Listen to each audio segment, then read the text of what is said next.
Sudah ke Australia belajar sistem manajemen K3 tahun 93. Waktu saya bekerja di PT TIS, mengelola training centernya.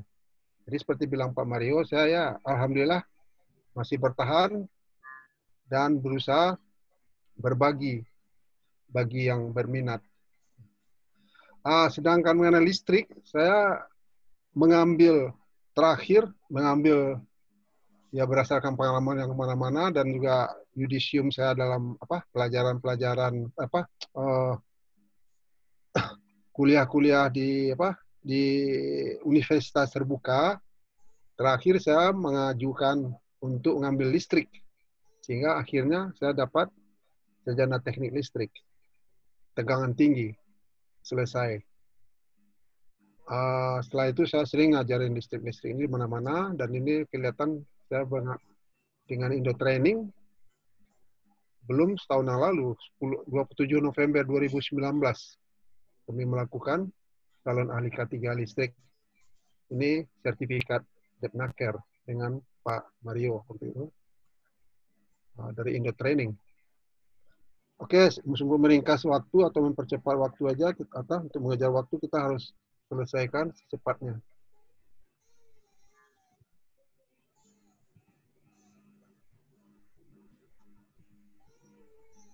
Oke, energi ya.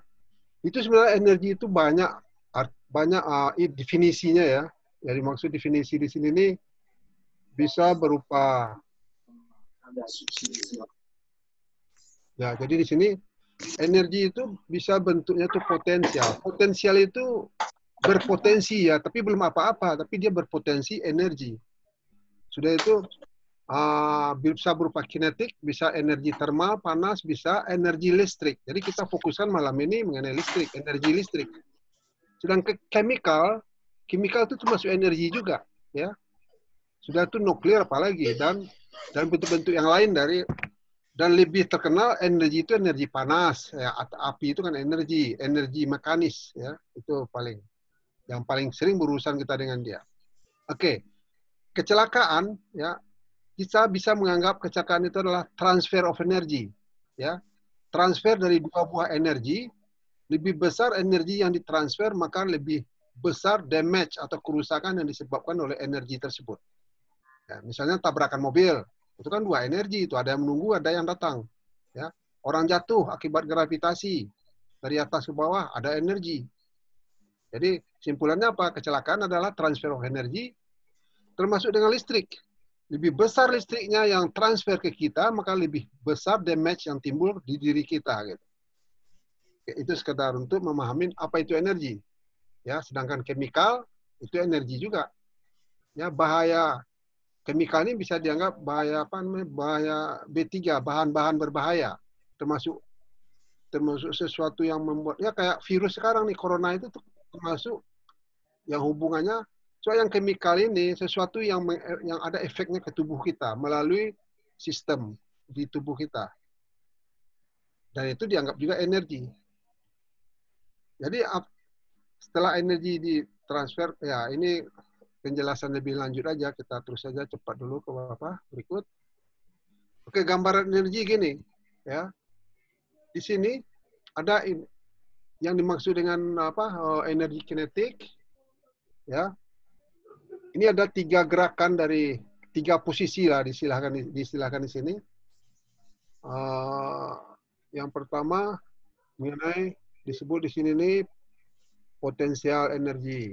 Suatu yang kedua ada itu kinetis, energi kinetis. Yang kedua itu thermal atau energi panas. Sudah itu energi listrik, ya. Energi listrik. Yaitu energi chemical, energi nuklir, dan yang lain-lain. Seperti cairan yang mengalir itu juga energi. Udara yang mengalir juga energi. Ya. Udara yang bertekanan juga. Udara atau cairan yang bertekanan juga itu energi. Dan itu pada saat-saat tertentu kita harus mengendalikannya, harus mengontrolnya.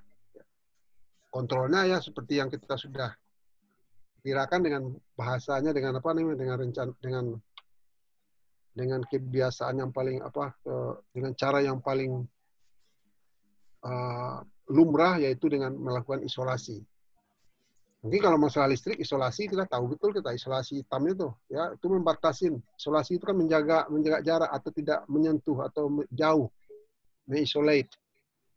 Ya. Yaitu strom dari tangan kita, makanya dikasih isolasi hitam. Ya itu sama aja artinya. Oke, jadi ada 3 posisi ini, ya sama-sama energi, tapi pengertiannya agak berbeda. Misal energi potensial atau potensial energi berarti ancaman energi yang sifatnya itu ancam akan terjadi. Ya, kalau energi kinetis ini sudah berupa suatu gerakan. Ya. Dan kalau yang mekanikal energi atau energi mekanis itu yang sudah benar-benar mekanis sifatnya gitu. Jadi ada 3, tapi sama energi. Jadi ini sekedar hanya untuk memberi gambaran ke kita supaya lebih mudah memahami apa itu energi. Oke, saya coba mengadakan pendekatan terhadap energi dengan bahayanya, ya. Maka saya bilang di sini nih hazardous energy isolation program, ya. Saya buat kesan seperti ada help di sini, ya. Jadi help ini untuk memberi kesan aja bahwa kita butuh bantuan berpikir, bantuan orang lain atau apapun bentuk sifatnya, karena kita bisa tidak punya kemampuan sama sekali untuk menghindar dari bahaya atau dari energi yang berbahaya ini. Ya.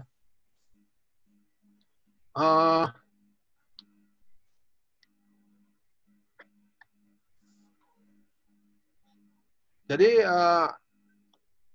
kita bicara mengenai loto, ya, artinya yang akan kita bahas loto dalam 1 jam ini, yaitu lockout dan take out. Ya, lockout dan take out ini sebenarnya tidak akan banyak bukan jauh bedanya, tidak akan jauh bedanya dengan lockdown yang kita terapkan sekarang untuk menjauhi COVID-19. Jadi ini hazardous energy isolation program ini. Saya memberikan kesan supaya jadi ingat bahwa loto ini adalah sangat penting, karena banyak kejadian-kejadian orang meninggal akibat tidak mengerti menjaga jarak atau menerapkan loto di bagian-bagian yang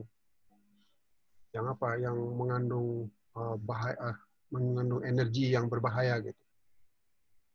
Jadi di sini kelihatan loto itu adalah suatu prosedur aja menjamin aliran listrik lalu tekanan yang tadi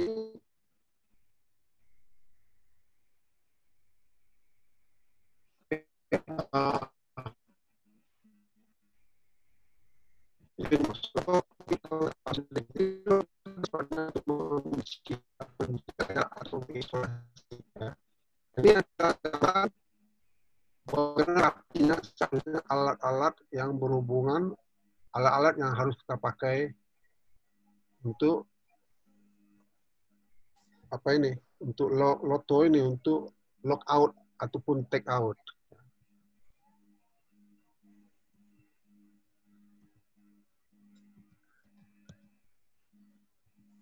Oke, loto, lockout dan take out ini tidak lepas dari SMK 3 PP nomor 50 tahun 2012, yaitu elemen 6, ya, elemen 6 dan sub elemen 1, ya. Sistem kerja ada 8, ya, 9 atau 8, saya lupa. Oke, yang pertama elemen 6, sub elemen 1 dan kriteria 1. Karena dari sistem kerja ini ada 8 kriteria. Petugas yang kompeten telah mengidentifikasi bahaya dan mengendalikan risiko yang timbul dari suatu proses kerja. Jadi ada proses kerja di mana di sini ini kerjanya itu menimbulkan suatu pressure yang sifatnya energi dan potensial dia untuk menimbulkan sesuatu kecelakaan. Maka harus ada dikendalikan risikonya. Kalau kita bicara dikendalikan risiko, kita harus tahu apa bahayanya, ya. Kita harus tahu bahaya dulu, baru kita tahu risikonya. Risikonya mungkin tinggi, mungkin setengah, mungkin kurang. Tapi kalau listrik itu unpredictable, nggak bisa dibayangkan gitu. Oke, jadi ada di cover di undang-undang di SMK 3 PP 50 tahun 2012. Ya. Oke. Seterusnya di SMK 3 PP nomor 50 tahun 2012 malahan diperjelas, ya. Apabila diperlukan dilakukan sistem penguncian, pengoperasian, ya, lockout system untuk mencegah agar sarana produksi, ya, tidak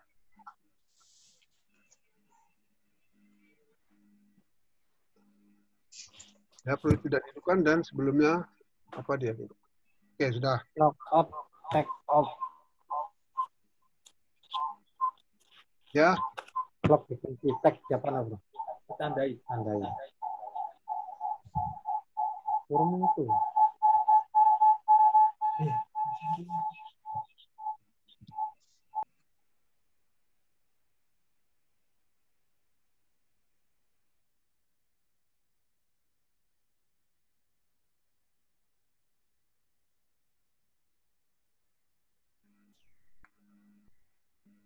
Oke, terdengar suara saya kah?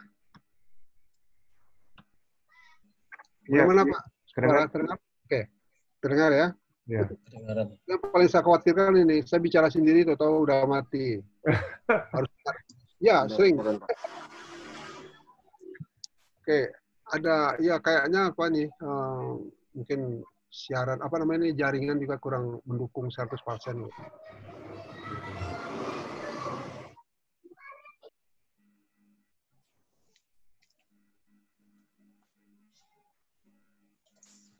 Penting diketahui bahwa ada danger tag juga bagian dari Lotto ini, ya, danger tag di mana harus tertulis nama orang dan fotonya juga ada, ya.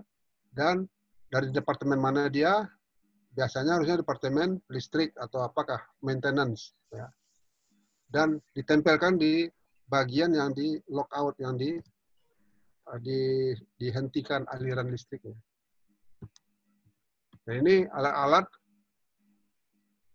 menghentikan atau menstop atau menlock, ya, dengan adanya juga take out-nya. Jadi lock out ditutup atau dimatikan atau di stop, satu di take out. Di take out itu dikasih label gitu. Ya. Dikasih label. Ini hal-hal yang harus kita biasakan dalam masalah apa ini? Lotto ini, lock out dan take out. Oke, selanjutnya adalah lock out dan take out ini ada pengertiannya akan kita bahas, yaitu maksud dan tujuannya. Selanjutnya definisi jenis tipe danger tag. Yang kedua mengenai program pengendalian energi, mengurangi risiko dan kontrol, dan menjelaskan mengenai safety elektrikal. Berikut adalah mengenai lock tagging prosedur. Penguncian, memasang, mencegah gerakan mendadak, memeriksa ulang, dan melakukan pekerjaan servis, melepaskan lock dan tag. Membuka, melepaskan isolasi. Ini, jadi ada prosedur yang harus kita laksanakan. Ya. Jadi prosedurnya sangat menentukan. Sebelum kita bekerja, kita harus pastikan prosedur ada. Prosedur ada, setelah itu kita tetapkan GSA-nya. Job Safety Analysis. Kalau kita bikin GSA, itu berdasarkan adanya SOP. Jadi, kalau kita sudah punya SOP, kita akan bisa membuat GSA dan akan bisa meneruskan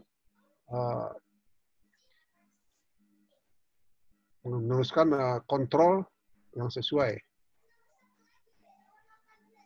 Yang keempat itu adalah penguncian berkelompok. Lebih dari satu orang bekerja dalam satu grup, ya, penggantian shift, pemeriksaan periodik bisa juga dilakukan, penggantian shift. Yang kelima, bertindak yang aman dengan energi, kita harus melakukan risk assessment. Ya. Apa itu risk assessment? Ya, seperti ini. Kita lihat di sini nih, ada risk assessment yang paling sederhana, ini sebagai tool, sebagai alat memastikan apa yang kita lakukan itu bahayanya dengan risikonya, maka kita perlu melakukan risk assessment. Sudah itu pesan-pesan keselamatan kerja listrik, mengkaji ulang lockout dan take out. Itu yang kelima materi yang akan kita bahas. Yang keenam, langkah-langkah untuk memasang lock dan take out. Langkah atau step menghidupkan kembali mesin peralatan. Dan selanjutnya yang ketujuh adalah safety info.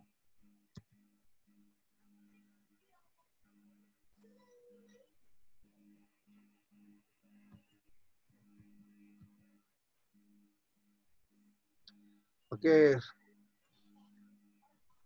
Selanjutnya kita lihat di sini ada prosedur.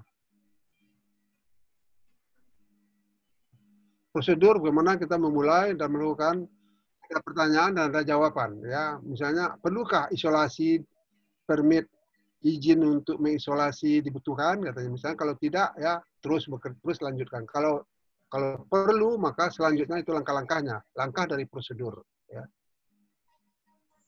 Terus ke bawah langkah-langkah prosedurnya, tinggal untuk memastikan proses lockout dan take out terlaksana dengan semestinya.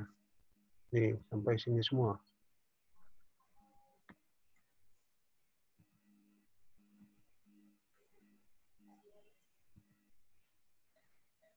Di pengertian Lotto, kita ulang di sini, lockout dan take out ini adalah safety prosedur. Ya. Kembali lagi safety prosedur. Saya pernah di pertambangan dilihat, ya, waktu saya datang pertama kali, bekerja tanpa prosedur, warning. Tahu-tahu di mana-mana dipasang itu banner apa, posternya gitu. Jadi di sini penting betul, prosedur itu yang membuat kita bisa ada sesuatu pun yang dikerjakan tanpa prosedur. Jadi safety prosedur isolasi yang sangat penting di saat kita bekerja dan peralatan listrik bertegangan tinggi. Gas, steam, bertekanan, eksplosif, dan toksit. Material untuk melindungi karyawan dan bekerja. Dan terus perlindungan terhadap kompani properti dan semuanya. Ya, kemungkinan ke arah itu apanya. Oke, selanjutnya.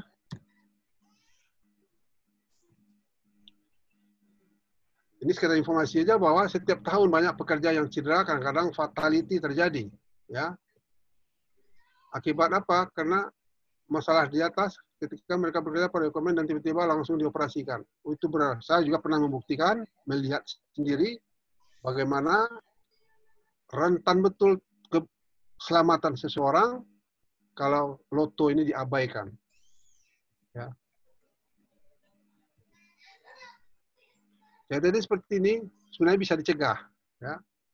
Kita butuh prosedur saja, ya, yaitu prosedur lock, mengunci, setelah itu kita pasang taggingnya. Jadi label, serta isolasi, mengisolasi.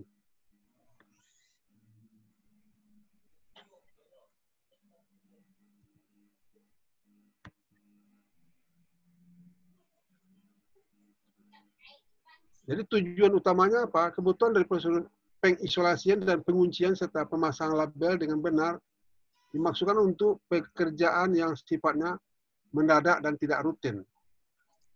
Baik pemasangan, perbaikan, dan inspeksi di mana harus dilakukan. Jadi sebenarnya ini butuh pertimbangan aja ya. Kadang-kadang narasi ini juga tidak terlalu membuat kita apa. Yang penting kita udah paham bahwa lock out dan take out itu mesti dilakukan untuk memastikan energi yang berbahaya tadi tidak menimbulkan masalah, tidak menimbulkan kecelakaan. Ini yang penting dipahami sebenarnya. Jadi kita isolasi energi listrik itu agar aman. Jadi tidak ngalir lagi dia gitu. Itu maksudnya.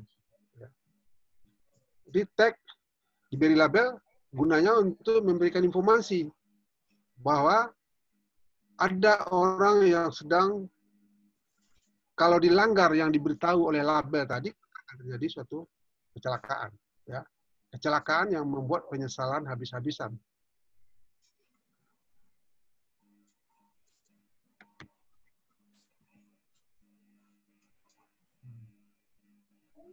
Jadi tag ini diberi label untuk mengidentifikasi bahaya kepada orang atau petugas yang bertanggung jawab bila akan melakukan pemutusan aliran dan memasukkan kembali. Jadi setelah diputus hubungan, orang melakukan pekerjaan dengan selamat, dengan aman, karena tidak ada energi di sana. Setelah itu selesai nanti juga harus dibuka.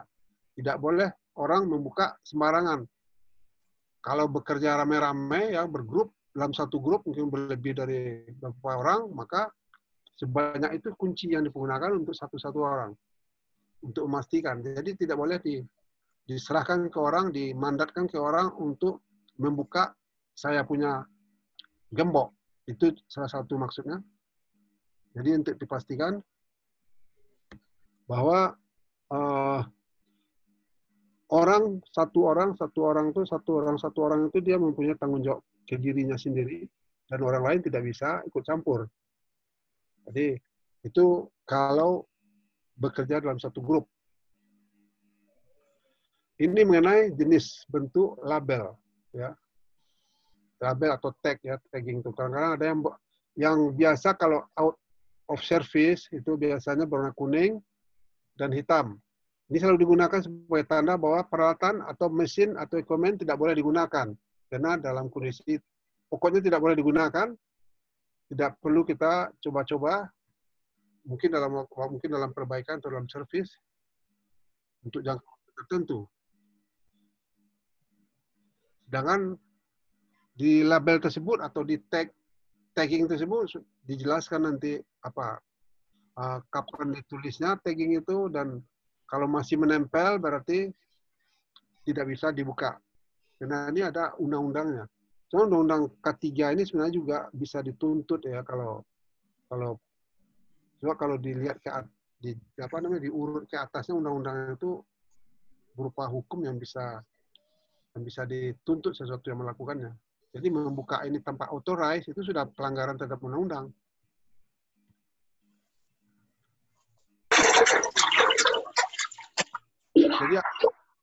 Jadi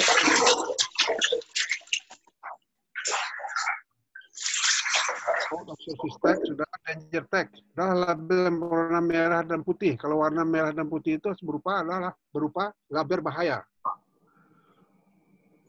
Jadi yang memasang dan membuka ini benar-benar orang yang menguasainya, orang yang punya kerjaan. Jadi orang yang punya kerjaan itu harus dilatih dulu. Orang bekerja di listrik, dia harus ikut pelatihan pelatihan lockout dan take out atau loto. Saya lihat kalau tidak salah, ada anggota peserta di sini ini ada yang dari Orica. Ya, Orica itu kalau saya dulu ngajar dulu tuh sampai 3 hari ngajar loto ini, bayangkan aja. Ya, Orica itu perusahaan blasting kalau tidak salah saya, blasting di pertambangan, di perminyakan juga. Jadi ini saya cuma melihatkan keseriusan loto ini, dan yang penting itu saudara-saudara harus paham bahwa loto ini sangat serius, lockout dan take out ini. Jadi danger tag ini berwarna merah dan putih. Yang memasang adalah pekerja yang benar-benar menguasai bidang isolasi, ya, bidang isolasi, bagaimana penguncian dan pemasangan serta prosedur dan telah mengikuti pelatihan.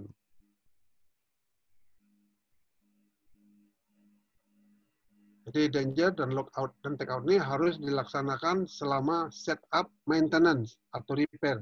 Jadi sedang memperbaiki atau melakukan perbaikan terhadap suatu mesin yang ada hubungan listriknya, bisa macam-macam ya bentuknya.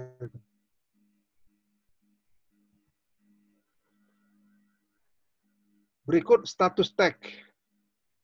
Ini tagging yang menunjukkan status bagaimana suatu komponen atau alat listrik tadi tidak boleh dijalankan, jangan dioperasikan.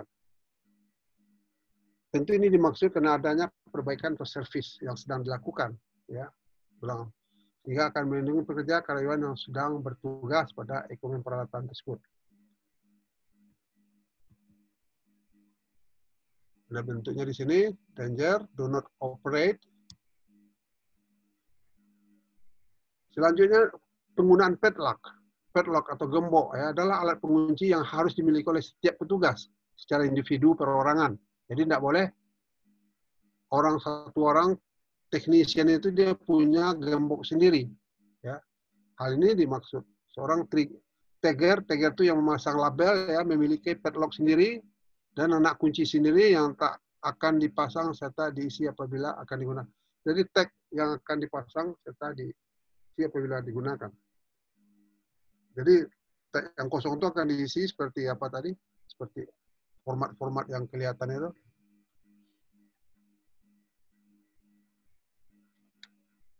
Oke. Tidak tahu pointer saya ini gimana nih.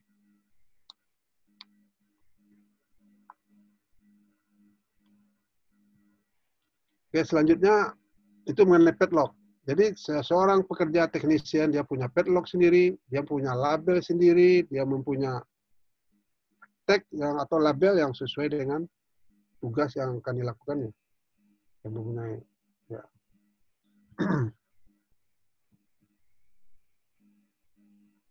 Saya perbanyak aja nih gambar-gambar ini supaya bisa lebih ekspresif.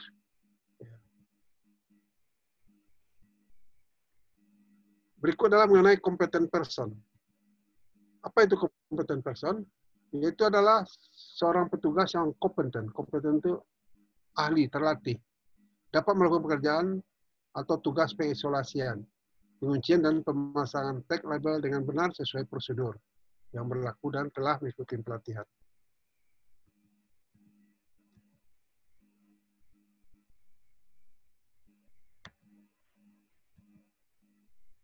Oke.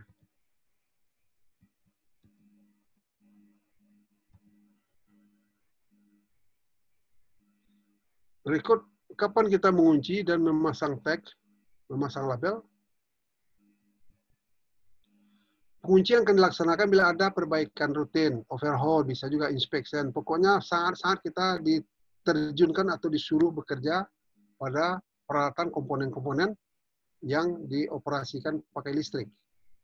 Tidak mesti pakai listrik aja ya, tapi yang mengeluarkan energi, mesin atau apakah. Ya, sering terjadi tanpa adanya lockout dan take out ini, orang dari mana tiba-tiba orang datang langsung mengoperasikan, langsung terjadi kecelakaan. Itu sudah sering terjadi. Jadi Loto programnya ini ya membuat orang tidak bisa mengoperasikan atau tidak bisa, malah tidak bisa mendekatin sesuatu atau energi yang mengandung energi yang berbahaya. Maka dilaksanakan penguncian bila ada perbaikan tadi itu yang harus dilakukan. Ya. Dan pihak ketiga harus dilakukan pemutusan aliran power supply ke unit tersebut. Ya, jadi putus di energize. Ini kelihatan di sini nih, ada gambaran apa namanya nih, kayak gunting ya. Kalau dia kayak gunting scissors juga bisa namakan. Kalau dia 6 lubang berarti bisa 6 orang pakai ini nih. Sebelum selesai, satu orang kalau masih ada di sini, sedangkan yang lain sudah selesai dan yang diambilnya kuncinya, dia masih belum bisa dioperasikan. Itu tujuan dari alat yang seperti ini dalam tugasnya untuk men-stop arus listrik, de-energize. Jadi label danger, status out of service. Ini beda-bedanya ya, lebih khususnya.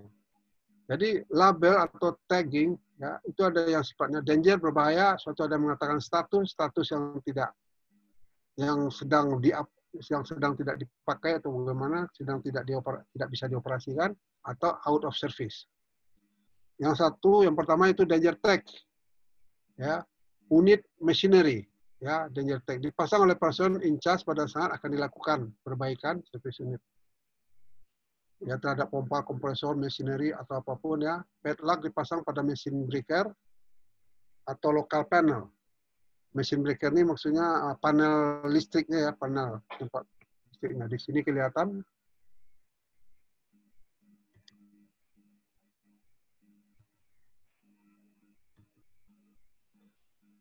Kapan mengunci dan memasang tag. Out of service tag ya, atau misalnya label yang mengatakan tidak berfungsi, tidak bekerja, out of service. Info unit mesin ini masih dalam perbaikan. Jadi sebagai info terhadap unit yang masih sedang diperbaiki. Dipasang pada saat perbaikan, ya, service unit dan pompa pada pompa kompresor atau rotating equipment atau alat-alat yang berputar sifatnya dan belum diselesaikan dan masih akan berlanjut.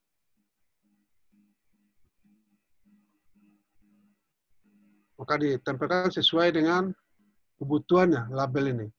Sudah itu ada status tag, ya, untuk pekerja atau person in charge dipasang pada saat perbaikan, inspeksi akan dimulai atau sehingga inspeksi akan dimulai atau sehingga inspeksi atau equipment mesin tersebut aman buat maintenance mekanika. Pokoknya dia tidak bisa jalan karena sudah ditaruh di sana status tag. Jadi di sini bagaimanapun ada pelanggaran, kalau ada yang melanggar untuk melakukan ini pelanggaran hukum sudah jelas itu. Maka serius di sini dipakai padlock, dipasang dan dikunci. Yang dimaksud dengan pemberian energi adalah apa? Mengalirkan kembali aliran energi dengan membuka padlock. Membuka padlock dan tag setelah pekerjaan perbaikan servis selesai dan diterima oleh pihak operation. Production setelah mendapat persetujuan bersama melalui proses pengecekan. Tes secara teliti dan seksama, kemudian power masuk, dialirkan energi lagi. Jadi pemberian energi lagi atau mengalirkan energi lagi harus melalui prosedur yang sudah ditetapkan dan sudah begitu, sudah baku.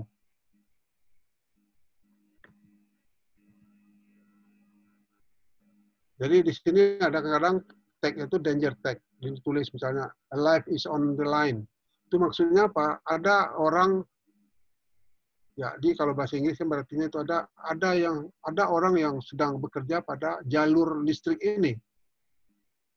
Jadi tidak boleh diganggu, tidak boleh dibuka, tidak boleh kalau mau dibuka juga dia berarti melakukan sesuatu yang sangat berbahaya. Bisa dituntut. Ya, seperti ini. Ya, mungkin orang sedang bekerja. Jadi ini tidak boleh, tentu harus dipastikan energinya tidak ada di sana. Energi yang berbahaya. Di pemberian ini selalu dilakukan mengikuti aturan prosedur yang berlaku dan baku. Jangan sampai dialirkan listrik di mana orang sedang bekerja.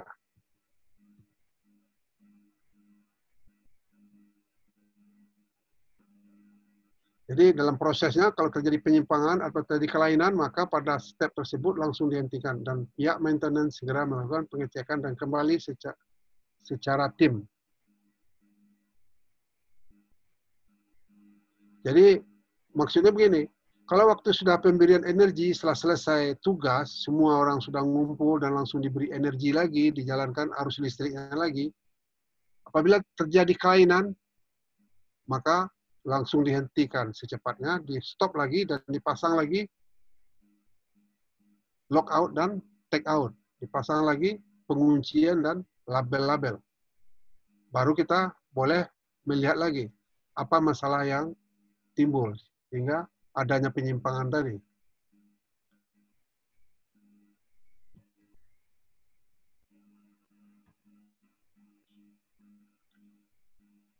Ya, ini peraturan.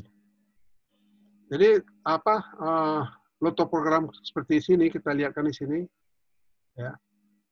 Bagaimana yang bekerja di sini lebih dari satu orang. Kalau kita lihat misalnya gemboknya ada 3 mungkin di sini, berarti ada 3 orang gemboknya dan mempunyai danger tag, ya. Dan kemungkinan di baliknya itu ada nama orangnya, siapa yang punya. Jadi tidak bisa dia orang lain mengganggu. Berarti sedang ada pekerjaan.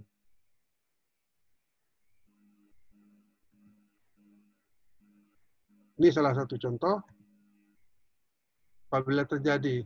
Jadi sebelum intervensi, sebelum ada intervensi itu maksudnya sebelum ada dikerjakan sesuatu dalam suatu instalasi listrik misalnya, ya, maka dikunci terlebih dahulu. Dikunci terlebih dahulu dan dipastikan. So kalau terlambat menguncinya, ya seperti ini. So penting diketahui bahwa listrik itu sifatnya akan mencari ke ground, ya. Akan ada dua tempat yang akan dilewatin listrik. Tempat masuk, ya. Tempat masuk di mana? Yaitu waktu dia megang tangannya megang sesuatu yang setelah itu mengalir dan terus ke kakinya dan seolah-olah tubuh orang ini menjadi konduktor. Menjadi konduktor, apa ya bahasa Indonesianya, konduktor itu sebagai tempat mengalirnya, tempat penyaluran listrik. Ya. Maka biasanya, ya cara untuk mengendalikan ini apa? Harus dipasang ground. Jadi ada ground di sini dari kipas ini atau dari kompresor ini ya ke tanah. Sehingga kalau dipasang ground yang warnanya hijau biasanya kabelnya itu akan menjamin coba listrik itu akan pergi akan mengalir ke tempat yang tahanan dari konduktornya seringan mungkin, sekecil mungkin. Ya. Jadi harus dipastikan oleh seorang atau orang yang bekerja di sini bahwa grounding system atau sistem grounding atau pembumian itu jangan sampai tidak ada. Kalau ada motor listrik harus ada groundingnya. Kalau ada apapun ya mesin-mesin listrik harus ada groundingnya. So kalau tidak ada groundingnya, dia akan listrik akan mengalir melalui tubuh manusia dan terus ke sini, maka manusia ini menjadi konduktor. Sederhana aja sebenarnya kalau kita benar-benar paham. Maka perlu kita lock out. Ya, sebelum terjadi seperti gambaran ini. Dan dikasih label.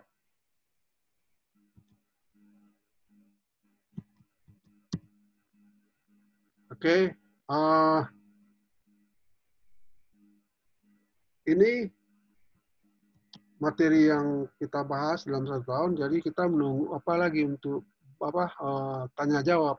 Kalau ada yang mau bertanya supaya lebih jelas.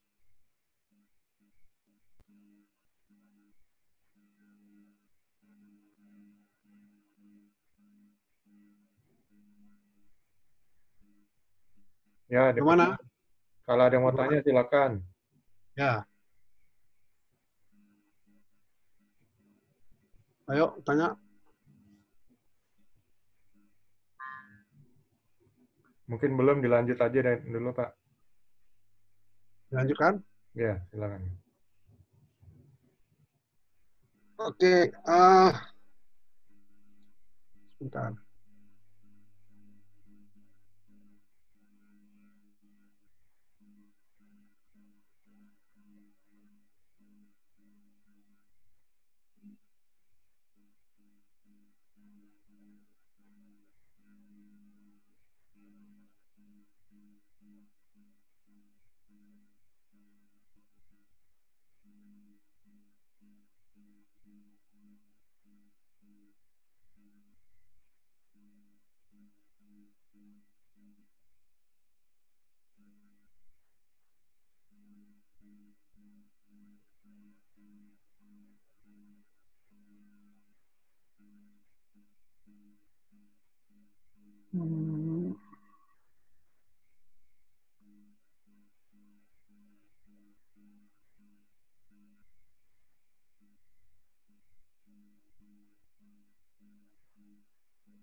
tadi.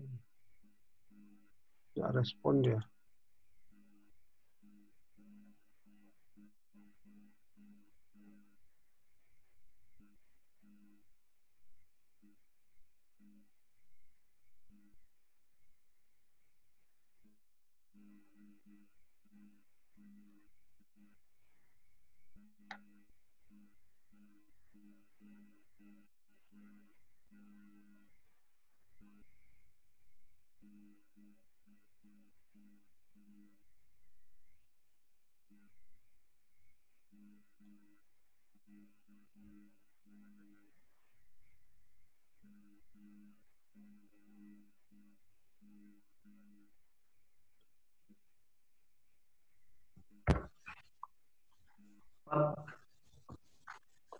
Boleh bertanya ke ini, Pak?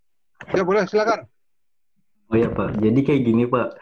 Kalau misalnya kita mau baikin radiator mobil, tapi aki sudah dilepas dan dinamo starter juga sudah dicabut, apa danger tag perlu dipasang, Pak? Oh, kalau dalam hal ini, kalau mobil ya, yang pertama, listrik dari mobil itu akan berbahaya seperti listrik pertama yang harus kita pahamin. Jadi, itu kalau dipasang danger tag, itu untuk memastikan, bukan untuk melindungi orang yang bekerja, tapi supaya orang jangan menjalankan mobil itu jalan, untuk memastikan mobil itu out of service istilahnya, tidak layak dijalankan. Jadi, penting juga memastikan bahwa mobil itu tidak siap untuk dioperasikan. Itu Pak maksudnya itu. Jadi perlu dikasih label, dan biasa juga itu perusahaan-perusahaan yang peduli akan dipasang bahwa sesuatu atau di setirnya digantung, saya biasa juga dipasang digantung untuk out of service ya. Bagaimana mekanik sedang pergi makan siang misalnya kan, dan kelihatannya dia siap-siap aja mobil, tapi kalau dipasang label untuk out of service tadi, dipasang di setir, orang tahu bahwa mobil ini tidak bisa dibawa gitu. Baik, Pak. Terima kasih, Pak. Ya, oke. So, dalam masalah safety ini yang paling penting itu kita harus mampu mengenali bahaya. Bahaya bukan kecelakaan. Jadi, kalau setelah tahu kita bahaya, maka akan kita nilai risiko dari bahaya tersebut. Apakah risikonya tinggi atau sedang atau rendah. Setelah tahu kita tingkat risikonya, maka kita terapkan kontrol yang sesuai. So, kontrol itu bisa macam-macam.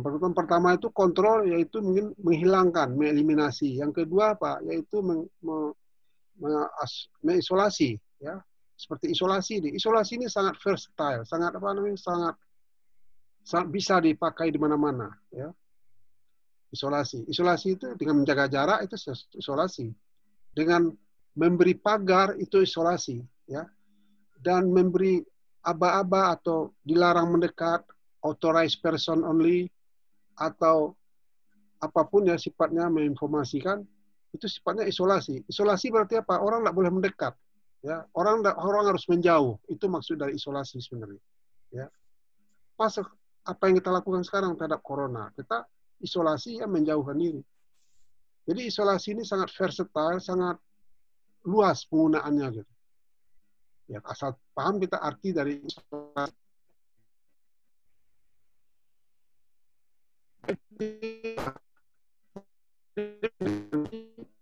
Ya, ini apa? Yaitu bahwa setiap sumber energi ditimbulkan secara mekanis selalu dapat dikendalikan untuk keselamatan dan kebutuhan sesuai kondisi yang ada, di mana besarannya akan sangat tergantung pada desain, perencanaan, dan rancang bangun yang dilengkapi dengan kontrol sistem.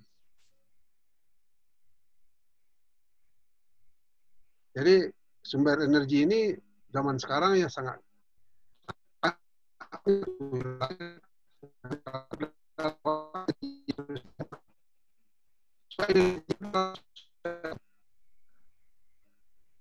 so, yang kita pergunakan, yang ada di kita ini ada sumber alam, ya, dan ada sumber manusia. Sumber alam, mobil bergerak itu ada sumber alamnya di sana. Oke, jadi di sini Dalam mengendalikan energi, satu hal yang harus kita lakukan pada tahap awal adalah mengenal bahaya listrik. Seperti yang saya bilang tadi, ya, mengenali bahaya itu paling penting. Kalau kita tidak mengenali bahaya, kita tidak akan tahu tingkat risikonya. Kalau kita tidak tahu tingkat risikonya, kita juga tidak akan bisa otomatis kita tidak akan bisa menerapkan kontrolnya. Jadi kontrol tadi yang saya bilang tadi, pertama itu eliminasi, yang kedua isolasi, suatu substitusi, mengganti, ya.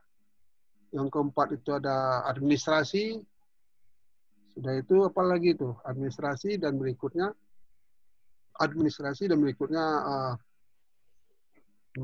APD. APD ya, PPA itu. Oke, jadi kelihatan di sini. Sedangkan kontrol tadi sifatnya itu hierarki. Hierarki itu yang paling penting itu kalau bisa dihilangkan. Karena dari tiap-tiap kontrol itu mempunyai efisiensi atau efektivitasnya itu berbeda-beda. So yang paling berbeda, yang paling efektif itu apa? Itu eliminasi kontrolnya. Sedangkan APD itu dianggap hierarki yang paling rendah. Karena dia itu enggak pada tahap tertentu dia itu enggak akan berfungsi dia. APD topi misalnya hard hat. Ya enggak? Kalau yang jatuh beratnya 5 kilo, ya jatuh dari 200 meter dari atas, jatuh ke bawah. Enggak akan ada artinya itu. Apa itu? Hard hat. Itu maksudnya di sini. Jadi untuk menciptakan kerja yang aman, lakukan lockout dan take out. Ini sudah ada lagi di tawar-tawar. Orang yang smart pasti menggunakan program ini, lockout dan take out ini. Sebelum bekerja pada pelan listrik dan mesin, mesin ini juga ya, setelah kita matikan sumber aliran listrik, baik ke main breaker maupun ke mesin lokal panel, energi yang kita miliki harus kita kendalikan untuk kehidupan kita.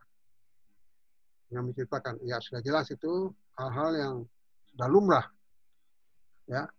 Jadi arus dan terjadinya electric shock fireburn. Bahaya dari listrik, ya itu di samping kesetrum bisa terbakar dan juga orang yang bekerja di listrik bisa menimbulkan jatuh, ya jatuh dia, kaget jatuh bisa, itu normal. Jadi pengendalian energi ini selanjutnya ada hal yang dapat kita lakukan dalam pengendalian seperti apa? Amankan semua konduktor walaupun pemutusan aliran sudah dilakukan. Ya. Jadi kalau sudah, walaupun pemutusan sudah locknya sudah kita lakukan, lockoutnya kita sudah lakukan, amankan semua konduktor. Konduktor yaitu apa bahasa Indonesianya? Kawat mengalir listrik itu konduktor. Konduktor sesuatu pun apapun yang bisa dialirin listrik itu konduktor. Tiap-tiap konduktor mempunyai tahanan yang berbeda-beda. Jadi, itu lakukan lockout dan take out pada semua sirkuit dan mesin. Jikalau terjadinya overload wiring dengan cara menggunakan ukuran dan jenis TP yang standar dan benar. Jadi misalnya overload wiring itu beban arus terlalu tinggi yang dilaluinya konduktor atau kabel listrik yang kecil. Ini penyebab kebakaran sebenarnya. Kebakaran akibat listrik itu adalah terjadinya overload pada konduktor kabel listrik yang berlebihan.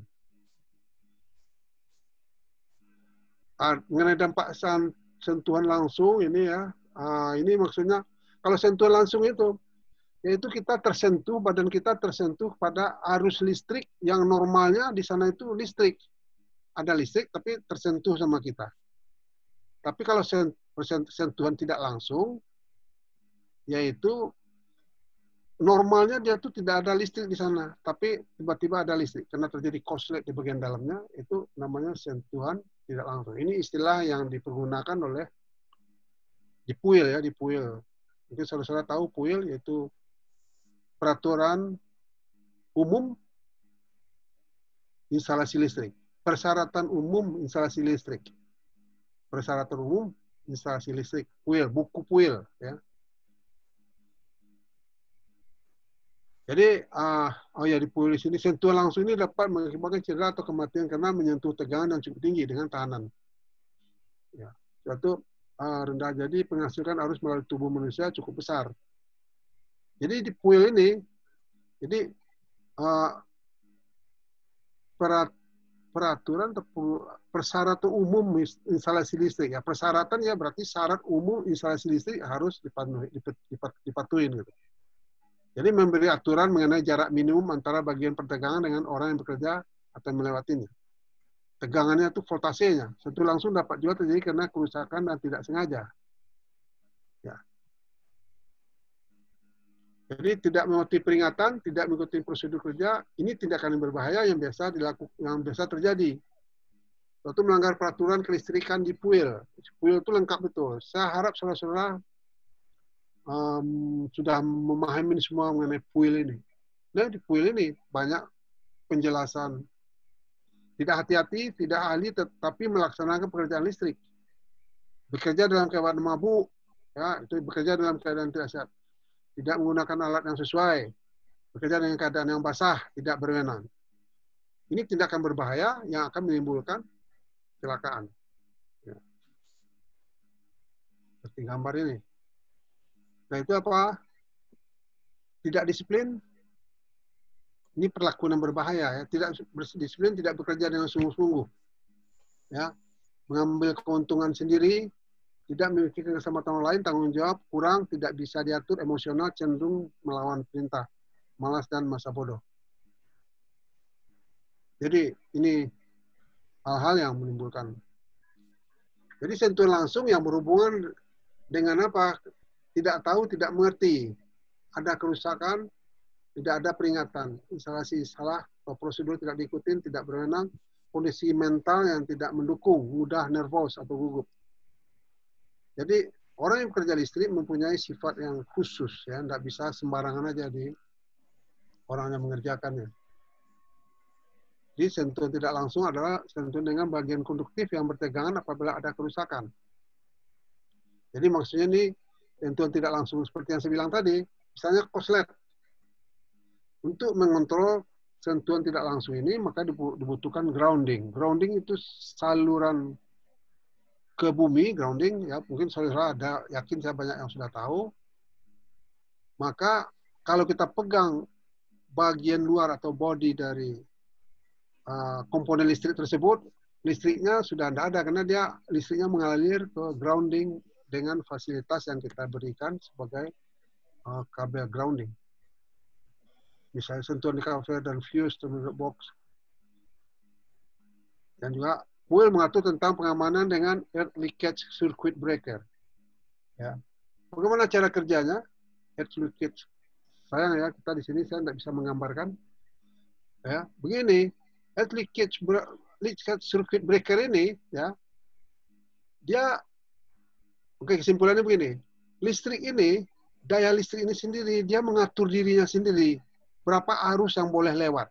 Kalau terjadi koslet dan langsung ke loss koslet dan langsung arus besar mengalir ke bumi, ya, ini akan memicu suatu apa istilahnya itu, kayak switch breaker ya atau main breaker. So main breaker itu dilengkapi dengan mungkin saudara juga tahu ada namanya itu solenoid ya, itu istilah saya aja solenoid ya karena untuk di mesin-mesin solenoid. Tapi sebenarnya istilahnya macam-macam. Tapi fungsinya yaitu apa? Merubah mekanik, merubah electrical energy menjadi mechanical energy. Ya. Jadi merubah electric energy menjadi mekanis energy. Ya. Itu gunanya. Jadi arus listrik. Nah, sekarang yang penting dipahami juga mengenai listrik apa? Kemagnetan listrik akan besar kalau arus yang lewat besar. Jadi arus listrik itu kan akan menimbulkan kemagnetan. Itu penting dipahamin itu. Kalau terjadi arus yang besar lewat, maka terjadi kemagnetan yang besar juga. Kemagnetan itu diukur dengan adanya pair biasanya. Ya. Kalau arus yang listrik itu cukup besar karena terjadi koslet, ya kan? Maka terjadi kemagnetan yang besar ya pada switch breaker tadi atau main breaker tadi. Maka terjadilah kemagnetan besar ini akan menimbulkan adanya timbul mechanical energy, ya, mekanis energi. maka namanya mekanikal energi, dia akan mendorong sesuatu, maka akan diputusnya hubungan semua. Ya. Akan selamat jadinya. Jadi kesimpulannya apa? Arus listrik ini sendiri yang mengatur penggunaan arus listrik. Kalau tersentuh sama orang misalnya, terjadi arus yang besar mau lewat, ya, maka itu akan terpicu dia, solenoid yang saya bilang tadi, maka dia akan diputusnya hubungan itu langsung. Maka orang akan selamat atau tidak terjadi kebakaran. Itu kayak mini switch breaker yang di rumah-rumah itu. Ya. Itu kan begitu fungsinya. Kalau arus listrik besar, dia akan bergerak dia langsung. Langsung dia terjadi perubahan electric energy menjadi mechanical energy. Karena ada khusus alatnya. Sudah itu, pool juga mengatur ruangan yang bisa dimasuki secara jarak yang aman. Tentu tidak langsung berhubungan dengan apa? Tidak tahu juga, tidak sengaja, tidak mengerti, tidak ahli, tidak berwenang, keadaan gelap, posisi kerja tidak aman, kondisi mental tidak mendukung, perilaku tidak sesuai dengan pekerjaan. Ini sama aja. Ini sambaran petir ya, ini sudah agak apa dari loto sebenarnya, tapi sekedar untuk menambahin aja. Kecuali ada yang bertanya. Sambaran petir juga ada sambaran langsung, ada sambaran tidak langsung, ada efeknya ya. Yang sambaran yang langsung ini jarang terjadi. Kalau jarang, tapi yang efeknya itu banyak merusak atau mengganggu sistem-sistem elektronik yang kita punya. Itu kayak petir, ya kan? Itu dia kan menuju ke bumi. Maka disediakan penangkal petir untuk menyediakan groundingnya. Ya, namanya penangkal petir sebenarnya itu grounding juga atau pembumian juga. Maka pembumian itu supaya lancar dia masuk ke listrik, supaya lancar masuk ke bumi, dia tidak perlu singgah ke rumah, tidak perlu singgah ke bagian-bagian ke orang, maka disediakan penangkal petir. Penangkal petir ini aturan pemerintah tahanannya dibikin serendah mungkin. Ya, serendah mungkin 6 ohms atau 5 ohms kalau lupa saya. Jadi kalau ada sambaran petir, maka petir itu atau arus listrik dari petir ini dia akan menggunakan fasilitas yang kita sediakan tadi, dan dia akan meluncur dengan mudah akan mengalir mudah ke bumi. Gimana, ada pertanyaan? Ada Pak, saya Pak. Ya, silakan. Ini Pak, izin bertanya, kalau misal kita mau baikin hidrolik dari unit, apa Hidrolik. semua harus, ya misalnya kan kita mau baikin hidrolik dari unit, apa semua harus kita lock atau cuma yang berhubungan sama hidrolik aja? Terus kalau bolehkah ada orang ikut membantu kerja tapi tidak pasang loto? Siapa tahu kan perlu 1 orang di panel untuk tes crank setelah perbaikan.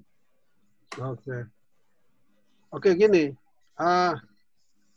Yang perlu dikendalikan itu ada energi. Saya tadi sudah contohkan bermacam-macam jenis energi. Ya, kalau ada juga energi namanya tuh energi akibat gravitasi, itu sesuatu yang jatuh ya. Kita mengerjakan sesuatu yang kemungkinan dia jatuh, itu perlu di lock up juga, di lock out juga gitu ya. Kadang-kadang dari pabrik sudah disediakan fasilitas untuk membuat sesuatu yang kita buka dia tuh tidak bisa jatuh karena ada diganjal khusus, itu ada lubangnya khusus. Ya, itu berupa lock out juga itu. Dan kalau orang yang membantu kita, kalau membantu kita, ini ada undang-undang sebenarnya ya. Orang yang membantu kita otomatis orang yang harus kita bertanggung jawab terhadap keselamatannya. Dia harus patuh ke kita. Ya. Dan itu berarti itu sudah ada tanggung jawabnya kita itu mengaturnya. Dan dia tuh harus patuh. Nah, seperti saya bilang tadi lagi, kemungkinan bagian dari mesin tadi jatuh karena ada yang dibuka, pin yang dibuka atau gimana, maka perlu dipasang lock juga. Ya, kadang-kadang seperti yang saya bilang tadi, pabrik pembuat mesin tersebut kadang-kadang sudah menyediakan fasilitas untuk itu. Ya, bagaimana supaya dia jangan tiba-tiba drop atau jatuh akibat gravitasi. Gitu.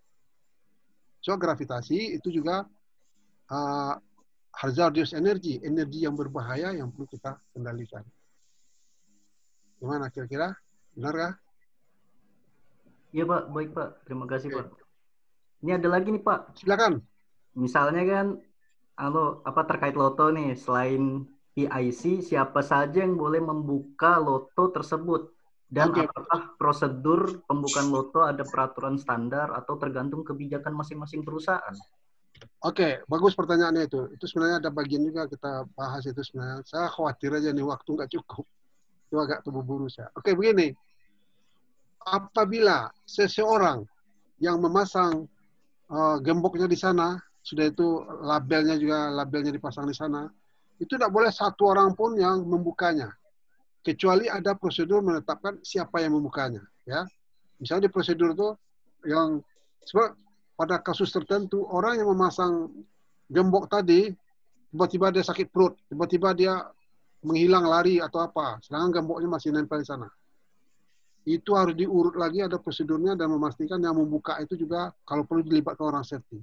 Dan itu sudah ditetapkan dalam prosedur di perusahaan. Tidak boleh kita kerjakan sendiri-sendiri aja gitu. Ya. Dan itu salah termasuk yang bagian serius itu. Ada nanti itu penjelasannya di bawah. Yang lain ada kira-kira? Baik Pak, terima kasih Pak jawabannya. Oke. Oke, jadi ledakan yang ada berhubungan listrik ini sebenarnya apa? Electric blast ya, apa namanya itu? Kalau bahasa Indonesianya terjadi percikan api ya. Ini yang sering menimbulkan kebakaran sebenarnya. Ini terjadinya karena salah operasi, misalnya pemeliharaan kurang, maintenance-nya kurang, ada sambungan-sambungan yang longgar, ya, sambungan arus di konduktornya longgar, atau salah spesifikasi, ya, pembebanannya kurang pas, atau terjadinya short circuit. Short circuit, mungkin saya sudah tahu, itu arus listrik itu tidak sampai ke komponennya, tapi dia akan nyebrang langsung ke. Sebab sifat listrik ini seperti yang kita ketahui, dia berupa aliran positif, nanti setelah sampai nanti dia kembali ke mengalir ke negatif dan ya melalui apa namanya loop apa itu. Oke, berikut. Jadi salah spesifikasi ada short circuit dan daerah gas eksplosif. Jadi daerah gas eksplosif ini disebutkan juga hazardous area atau area yang berbahaya. Jadi ada 3 kategori lagi gas eksplosif ini nih. Ya, sebenarnya penting diketahui juga ada daerah gas eksplosif itu yang normalnya sudah ada gas di sana. Gas itu campuran bahan bakar atau gas yang bercampur dengan oksigen yang sudah ngambang di sana. Ya. Jadi sudah ada normalnya, sudah ada satu misalnya zona 0 kalau tidak salah saya, suatu ada zona 1 dan kalau terjadi emergensi, terjadi kerusakan baru ada kebocoran gas di sana, itu lain lagi kelasnya. Maka perlakuannya akan berbeda daerah-daerah ini. Jadi daerah gas eksplosif ini perlakuannya sangat berbeda dengan prosedur-prosedur yang sangat berbeda. Jadi jarak antara 2 konduktor terlalu dekat. Ya. Konduktor yang dialirin oleh voltase yang tinggi, ya, ini cenderung dia akan melompat. Ya, itu tergantung dari arus listriknya, arus listrik. Yang membuat voltase tinggi, ini sering orang kurang paham juga, tapi mungkin saudara-saudara yang sudah orang listrik di sini paham. Yang membuat apa gunanya voltase ditinggikan? So yang keluar dari genset, ya berapapun misalnya gensetnya 65 mega kah, pembangkit listriknya yang menghasilkan 3 mega, menghasilkan ribuan ampere, ya, megawatt atau apa. Tapi voltasenya di sana itu dia kecil, voltase di genset itu sendiri kecil, ya, voltasenya. Nah, sedangkan yang sekitar 6.000 megawatt ini harusnya dari Balikpapan dikirim ke Samarinda. Maka voltase yang dari genset tadi, ya, yang kecil mungkin sekitar 1.500 atau 2.000 aja, atau 1.000 aja, 1.000 volt aja. Ya, atau mungkin di bawah 1.000 volt, mungkin 800 volt aja. Nanti akan dikirim. Maka yang cuma 800 volt, ya, itu harus ditinggikan sampai ribuan volt, sampai puluhan ribu volt, 75.000, 150.000 volt. Ya. Dengan menggunakan apa? Yaitu transformator. Step up transformator. Apa gunanya ditinggikan sampai ribuan volt dan kita lihat itu kabelnya, kabel listrik dengan tiang listrik yang tinggi di tengah hutan. Kalau kita jalan, kita lihat itu. Kenapa ditinggikan voltase? Itu gunanya supaya jangan terjadi kerugian arus listrik. Sebab kalau yang kita kirim 60.000 megawatt dari Balikpapan ke Samarinda misalnya, kalau tidak pakai trafo, kalau tidak ditinggikan voltasenya sampai ribuan volt, sampai 75.000 volt atau 150.000 volt, di Samarinda itu tinggal cuma yang kalau kita kirim 60.000 megawatt atau 60 megawatt dikirim, mungkin sampai di sana cuma 1 megawatt, mungkin kurang, mungkin tidak sampai sama sekali di sana. Maka oleh sebab itu ditinggikan voltasenya. So voltase ini adalah berupa pressure, tekanan untuk supaya aliran listrik itu sampai. Jadi voltase itu adalah berupa tekanan ya, pressure. Maka ditinggikan. Belum masuk dia ke Samarinda, nanti voltase yang tinggi ini diturunkan lagi pakai transformator step down. Sampai menjadi, biasanya kalau masuk kota itu 1000 volt, ya 1000 volt diturunkan menjadi 380 volt kalau tidak salah saya. Sudah itu 380 volt itu ke industri itu biasanya. Nanti dirubah lagi pakai trafo lagi menjadi 220 untuk konsumsi rumah dan perumahan. 220 volt. Jadi itu pressure. Yang merubah itu adalah transformator. Step up, menaikkan, dan step down. Dan yang berbahaya itu sebenarnya voltase itu. Jadi voltase itu pada tegangan yang tinggi dia meloncat, dia langsung melompat dia. Itu maka tidak dibolehkan dia berdekatan. Faktor mendorong terjadinya bahaya listrik kebakaran ini bertumpuk-tumpuk dibikin itu, ya kan? Maka terjadi overload, kelebihan arus beban, ya. Ini yang akan menimbulkan kebakaran, ya. Ini. Dan pekerjaan mengandung bahaya ini pekerjaan dilaksanakan pada keadaan masih ada tegangan listrik. Ini sangat berbahaya. Pekerjaan seperti ini memerlukan keahlian yang khusus, peralatan khusus, prosedur. Jadi ada juga kasus-kasus mana listriknya tidak dimatikan, tapi ini ada alat-alat yang khusus yang dipakai. Dan orangnya benar-benar harus ahli. Sesuai dengan PUL 2094, jarak minimum aman kerja dari perlengkapan ini ada. Ini jarak amannya, tegangan. Jadi kalau 1 kilovolt, jaraknya tuh 50 cm, setengah meter. Kalau 12.000 volt, 60. 36.000 volt, berarti jaraknya 100 meter. So kalau dibuat dekat, dia loncat dia listrik itu. Contohnya aja begini, mungkin saudara-saudara tahu. Di baterai mobil, berapa volt? 12 volt kan? 12 ya. 12 volt. Yang loncat di busi berapa volt? Ya. Itu bisa 20.000 volt. Jadi dari 12 volt harus dia mencapai sekitar 20.000 volt untuk bisa dia loncat di busi itu. Hijau warna apinya gitu kan.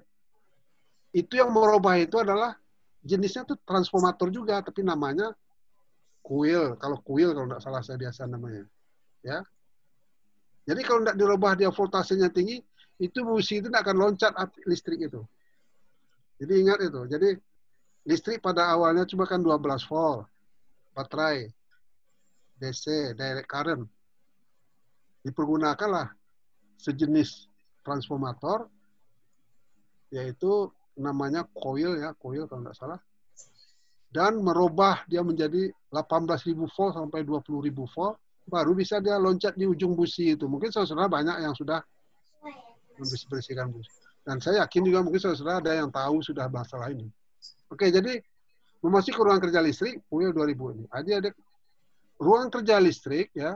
Ruang kerja listrik ini termasuk restricted area, ya. Harus dikendalikan. Tidak boleh sembarang orang masuk. Harus mendapat izin, kalau perlu dipasang tanda dulu sebagai kontrol administrasi, ya. Stay away, authorized person only, kan biasa tulis gitu. Atau ini tegangan tinggi, tegangan listrik. Ditemani paling sedikit 1 orang untuk saling mengingatkan kemungkinan bahaya yang saling membantu. Yang keadaan sehat jasmani dan rohani membawa atau memakai perlengkapan pengaman, memperhatikan rambu-rambu peringatan. Jadi korban penyebab ini manusia ini sebenarnya tidak mengerti bahaya, tidak tahu, tidak ada tanda peringatan, instalasi rusak, salah guna alat dan lain. Jadi kalau tidak mengerti bahaya itu sudah awal dari kecelakaan. So dalam K3 ya, you have to identify hazard. Ya, itu maka hazard identification, risk assessment, and control. Sudah itu pekerja listrik. Ya, ini kalau konsumen yang di rumah ya, orang yang di rumah itu tidak mengerti bahaya dan macam-macam, tidak mengerti dia. Tapi kalau pekerja listrik, mungkin prosedur kerjanya salah, tidak mengikuti prosedur, alat kerja salah, instalasi atau alat rusak, tidak ahli juga. Dia sudah bekerja tapi tidak ahli, perlu pelatihan. Ruangan sempit, lingkungan tidak baik, mental tidak siap, tidak disiplin dan lain-lain. Padahal dia sudah pekerja listrik tapi tidak certified atau tidak qualified.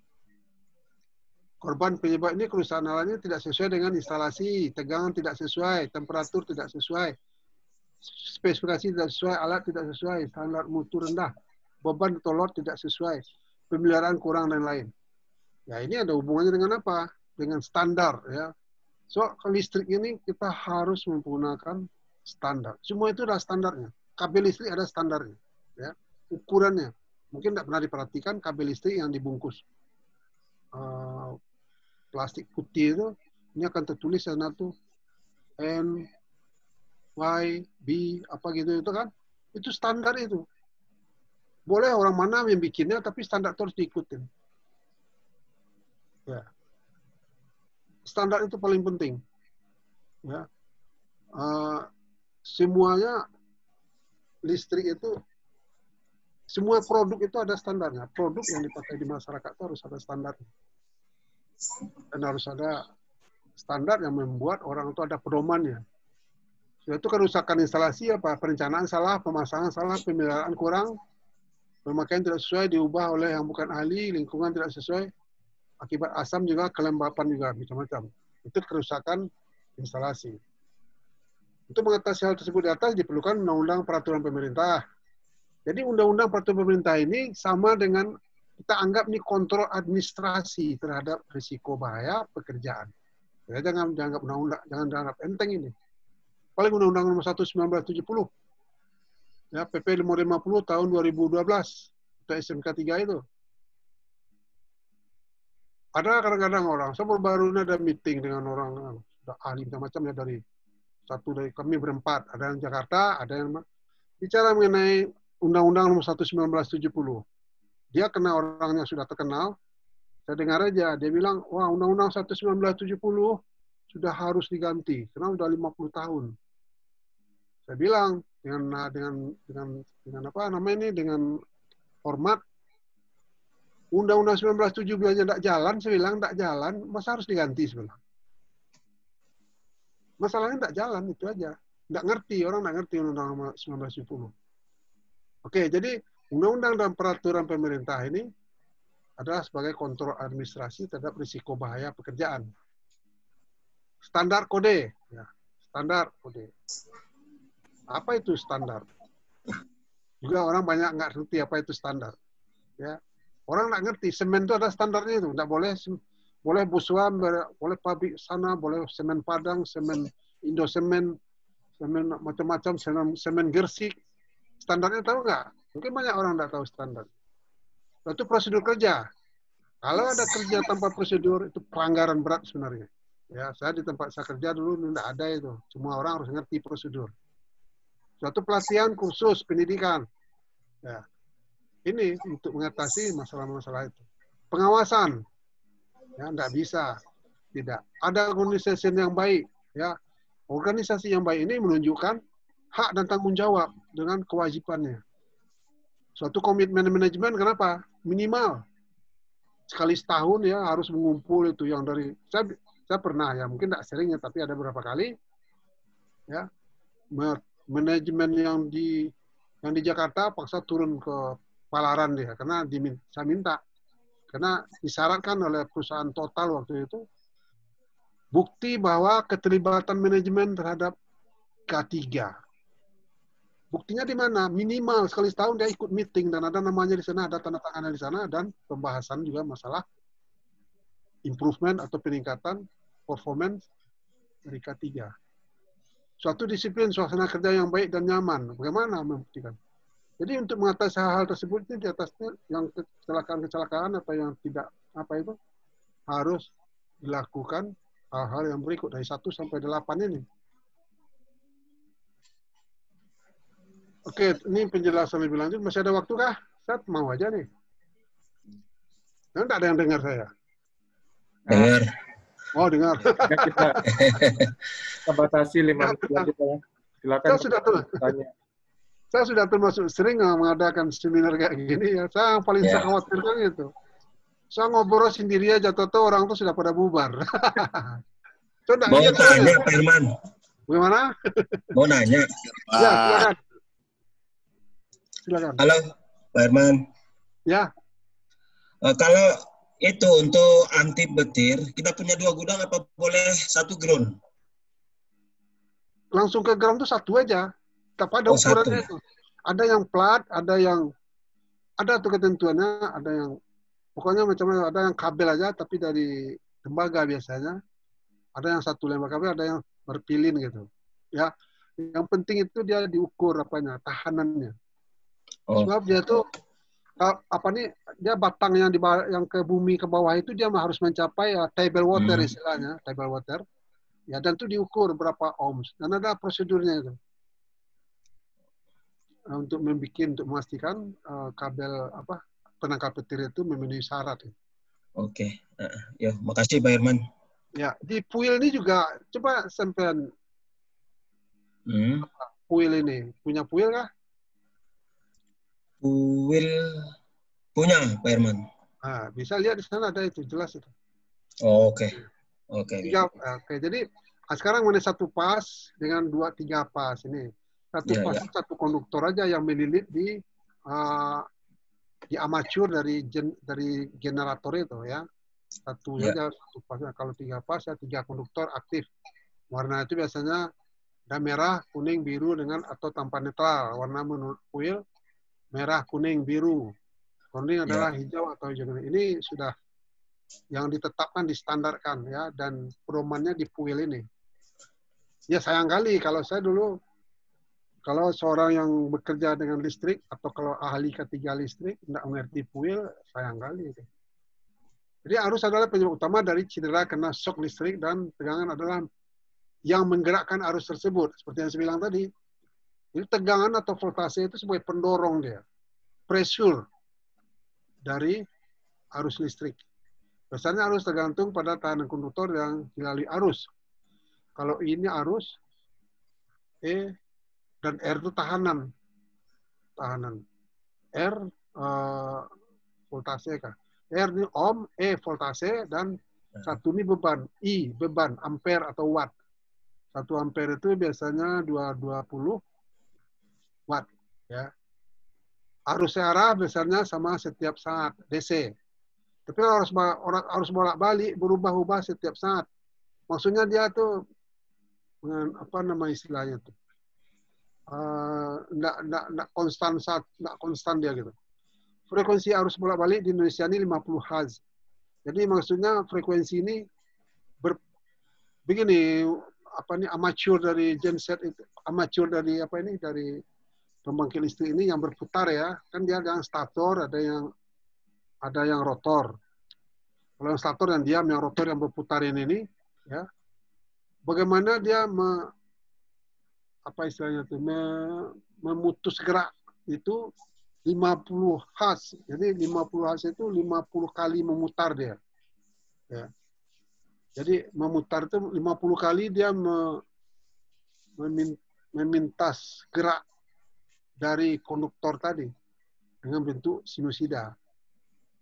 Itu kalau arus AC. Ini orang mengalami kejutan listrik, maka badannya menjadi bagian dari rangkaian listrik tersebut, seperti yang kita bilang tadi. Jadi harus ada 2 titik masuk dan titik keluar. Ini contoh-contoh orang yang kena listrik. Umumnya tangan dan kaki atau lengan dengan, pokoknya kesimpulannya, tubuh kita menjadi konduktor, menjadi kabel untuk arus listrik menuju bumi. Itu aja yang harus diingat. Tenaga kerja Puil 2029. Ini mungkin Puil yang lama juga nih ya. Pelayanan instalasi harus dilakukan oleh tenaga kerja yang khusus dan pelatih untuk tugas itu. Terlatih untuk tugas itu. Apabila tidak mungkin oleh seseorang di bawah pengawasan petugas ahli. Jadi ini di Puil ada semua itu. Oke, satu mengunci bahaya energi. Ya, ini tadi sudah ketiga. Ini kita sudah bicara tadi. Lingkungan industri, mesin-mesin listrik, generator, motor, transformator, instalasi pembangkit, instalasi sistem transmisi, instalasi sistem distribusi, instalasi tenaga, instalasi penerangan, instalasi sistem pengaman, instalasi pendukung, dan lain-lain. Peralatan dan instalasi listrik tersebut di atas dalam keadaan normal pun. Jadi sebagai kesalahan perencanaan bisa terjadi kerusakan atau aus, kesalahan pemakaian, lingkungan tidak mendukung, bisa menimbulkan kesalahan. Terjadinya kesalahan termasuk kesalahan memprediksi situasi, kurang pemeliharaan, ya, maintenance yang kurang, ya, sudah itu dan lain-lain, kerusakan. Ya, sebab maintenance itu begini, maintenance itu gunanya yaitu mengembalikan kondisinya seperti yang dari pabrik. Jadi tidak ada itu misalnya pesawat terbang jatuh karena rusak, karena apa, tidak layak pakai. Jangan diukur setelah jatuh baru dibilang tidak layak pakai. Tidak layak pakai diketahui waktu melakukan maintenance. Waktu melakukan maintenance itu orang harus melakukan inspeksi, observasi. Jadi jangan sudah jatuh dia dari atas ke bawah baru dibilang, oh ini tidak layak ini katanya. Yang bilang tuh bintangnya 3 di baunya tuh. Ini yang terjadi di kita, ya. Layak tidak layaknya satu peralatan itu tahunya kita di bengkel, ya, di workshop. Itu baru tahu kita, ini tidak layak ini. Jadi sudah tahu kita apa itu yang dilakukan itu inspeksi. Inspeksi itu ngukur untuk dikembalikan ke standar pabrik. Ya. Jadi semua itu diatur di sana, dipastikan. Di penguncian sudah kita baca tadi, ya, dimaksud dengan penguncian adalah memutus aliran listrik, aliran energi, ya, menggunakan padlock, pemasangan padlock. Itu apabila aliran hanya di off dan tanpa penguncian itu. Jadi ini kita bahas tadi, kelalaian dan lupa adalah salah satu faktor penyebab yang sering ditemui di lapangan. Ini lingkungan intern, mikro, manusia kurang pengetahuan, maka training. Keadaan fisik tidak sesuai dengan peralatan, ini sering juga. Motivasi kurang, ada dorongan, budaya yang tidak sesuai. Sistem manajemen. Jadi manajemen sistem, struktur organisasi yang buruk. Ya jelas siapa yang bos, siapa yang anak buah, tidak jelas itu. Pembinaan yang tidak baik. Pembinaan ini bentuk induction, training, safety briefing, safety talk, tidak jalan. Saya mikir ya berubah bahwa di perusahaan ya kita patuh aja ke apa yang sudah disediakan oleh pemerintah bahwa P2K3. P2K3 itu atau panitia pembina keselamatan dan kesehatan kerja. Itu pimpinannya tuh orang harus ahli K3. Wakilnya juga ahli K3. Yang pimpinannya kalau ini jalan ya itu kecelakaan itu bisa dihilangkan, yakin saya. Cuma P2K3 ini dianggap enteng oleh orang. Banyak aja perusahaan-perusahaan tidak punya P2K3. Padahal P2K3 itu didukung oleh undang-undang. Ada sanksinya itu. Tapi yang memeriksanya kan tidak ada audit. Jadi pembinaan ini suatu prosedur kerja yang tidak baik. Kembali lagi masalah prosedur. Ya. Kepedulian manajemen kurang. Karena tidak pernah ikut dia masalah-masalah yang serius. Pengawasan terhadap ini sama dengan pengawasan terhadap operasi pemeliharaan perencanaan kurang. Tidak menggunakan standar, prosedur keadaan darurat tidak baik, inspeksi pelaporan dokumentasi kurang baik, evaluasi keadaan sistem tidak ada. Itu aja masalah. Mencegah gerakan mendadak ini sering, ya. Gerakan mendadak adalah gerakan spontan atau human yang sering terjadi karena refleks akibat keteledoran, ketergesaan. Maka terjadi yang seperti gambar ini. Benar harus isi. Gerakan mendadak ini timbul tanpa kita sadari. Di saat melaksanakan tugas pada saat bekerja dengan peralatan. Di beberapa negara maju, masalah pelistrik ini mendapat perhatian khusus, mengingat cedera listrik selalu serius injury atau terjadi fatality. Ya, kayak ini residual current device ini alat yang dapat memprotek atau melindungi setiap pekerja dari cedera listrik. Jadi, seperti yang saya bilang tadi, cara kerjanya. Mencegah gerakan mendadak.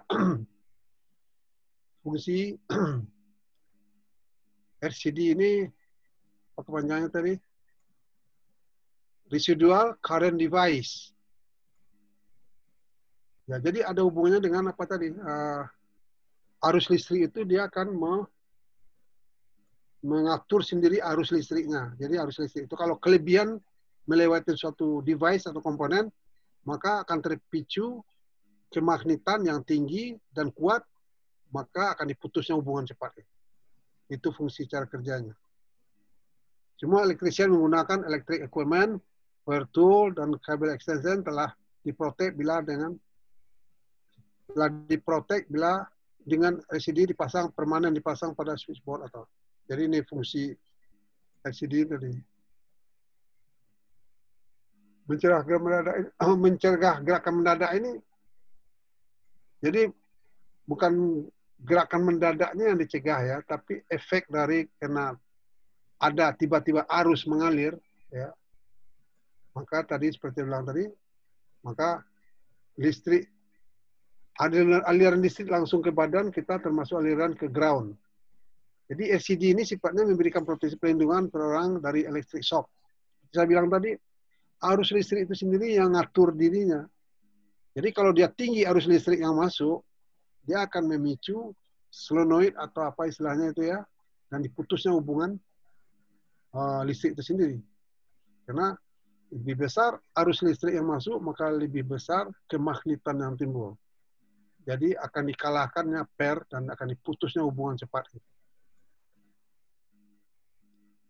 Oke, jadi mencegah gerakan mendadak ini, mencegahnya adalah gimana? Stop for a while, berhenti sebentar. Ya, berpikir 2 kali. Dan mulailah dengan hati-hati. Lakukan pemeriksaan ulang, dicek, make sure adalah salah satu tindakan bijaksana dan aman. Banyak kekeliruan terjadi di lapangan hanya karena tergesa-gesa. Mau tahun baru, mau lebaran, itu sering terjadi kecelakaan. Ya. Atau mungkin mau hari Sabtu atau dan hari Senin juga cenderung terjadi kecelakaan karena orang santai waktu hari Minggu masih terbawa pada hari Senin waktu kerja. Kebiasaan kurang baik, ya shortcut ini jalan pintas, suka jalan pintas, ingin cepat beristirahat, kurang disiplin, ingin cepat selesai, sehingga lupa atau lengah melakukan pengecekannya ulang. Apakah pemasangan sudah benar-benar sempurna dan aman? Adapun poin terpenting itu adalah apa? Sebelum pekerjaan dimulai apa? Rencanakan dan diskusikan job yang akan dilakukan. Itu biasa juga di safety talk meeting kita dulu sebentar, ya. Langsung kita bicarakan. Apa yang dibicarakan? Bahaya. Apa bahaya yang akan kita hadapin? Oh, bahayanya ini nih. Bagaimana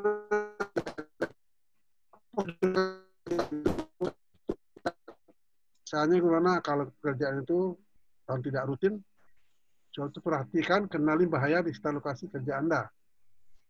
Lakukan komunikasi izin dengan work permit system. Isolasi electrical equipment, jadi isolasi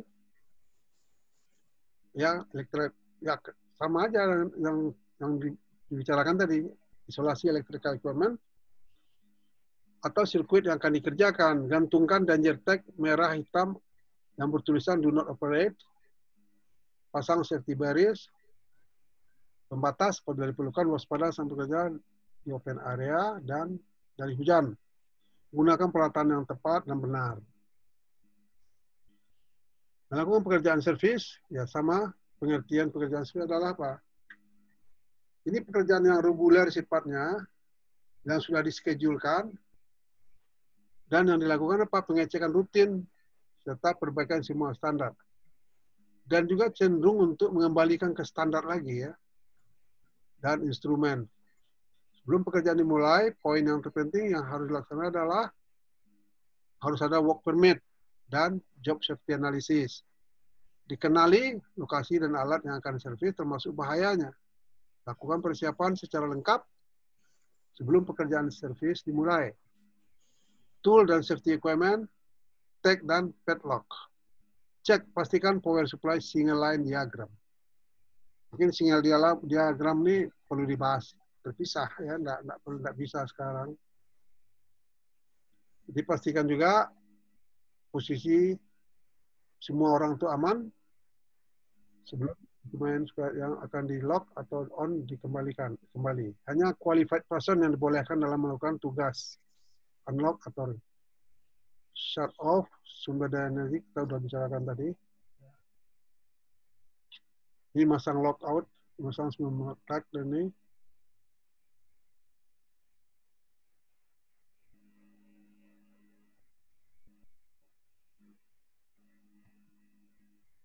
Oke, satu memasang lock dan tag, sign work permit, lakukan switch off, kemudian ini schedule memasang lock dan tag yang lebih terperinci. Memasang lock dan tag, yang dimaksud dengan melepaskan lock dan tag adalah pekerjaan maintenance service telah selesai dilaksanakan. Mungkin ini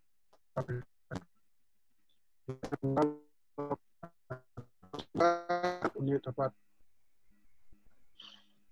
Ini cara bagaimana melepaskan.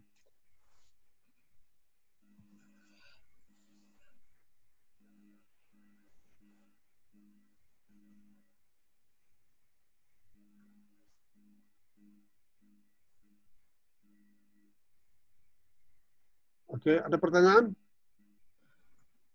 Ini kesimpulan dari yang awal tadi. Bahwa seseorang yang bertanggung jawab akan mengambil alih apabila terjadi perubahan dari yang dilaksanakan sesuai prosedur tadi.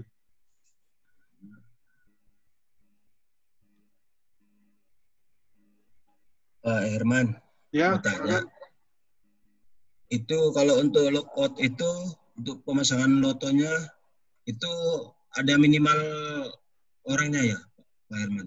Minimal misalnya 2 atau 3 atau 4 gitu di pemasangan lotonya. Begini, instalasi itu kadang-kadang membutuhkan 2 orang, 3 orang, atau 4 orang instalasi itu kan, ya. Ya. Maka kalau 3 orang itu dia harus memasang apanya, 3 padlocknya masing-masing dia masang. Tapi ada aja pekerjaan itu membutuhkan 1 orang aja, jadi dia 1 orang aja yang memasang di sana. Kalau dia yang memasang, dia yang buka lagi. Itu sudah aturan prosedur yang baku.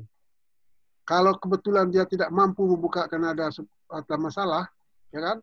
Maka ada prosedurnya, diambil alih oleh atasannya dan disaksikan oleh orang safety. Itu prosedurnya. Ya. Jadi jumlah orang yang bekerja dari suatu instalasi itu tergantung dari kerjaannya. So kadang-kadang ada sampai 6 orang yang kerja. Kenapa? Ini dimatikan dari main switchboard-nya, dari main switch breaker dimatikan di sana, langsung dipasang 6 kunci gembok di sana. Orang tuh bekerja di ruangan masing-masing, misalnya mengganti sesuatu atau melakukan maintenance kan, 6 orang kan. Jadi selama 6 orang itu misalnya kerjanya sama 2 jam, tapi ada yang belum 2 jam ada yang sudah selesai ya tugasnya. Maka dibukanya locknya. Tinggal 5 lagi. Dan 5 masih kerja selesai, ada lagi 1 orang dia buka punya dia. Sampai tinggal 1 orang masih dia karena dia masih kerja, maka tapi kalau cukup lama juga dia masih belum muncul juga, itu kan dicurigai harusnya itu. Jadi supervisornya harus lihat. Jangan-jangan dia sudah tidak bisa bergerak. Ya, ini suatu kemungkinan aja. Ya, makasih Pak Herman. Ya. Jadi setelah pemasang loto ini, saat unit selesai dan tag akan dicabut, namun petugas yang berwenang tidak berada di tempat, ini maka pencabutan melepas rantai hanya boleh dilepas oleh atasan, superintenden, dan petugas yang berwenang. Nah ini ditetapkan dalam SOP. Ya. Jadi superintenden ini punya wewenang dan ada prosedur yang harus diikutinya. Superintenden dapat melimpahkan ke supervisor elektrikal sebagai tagger atau yang pemasang label yang sudah direkomendasi dan memiliki wewenang dalam kondisi emergensi. Petugas HSE juga dapat melakukan pencabutan lock. Semuanya ini tertera di SOP.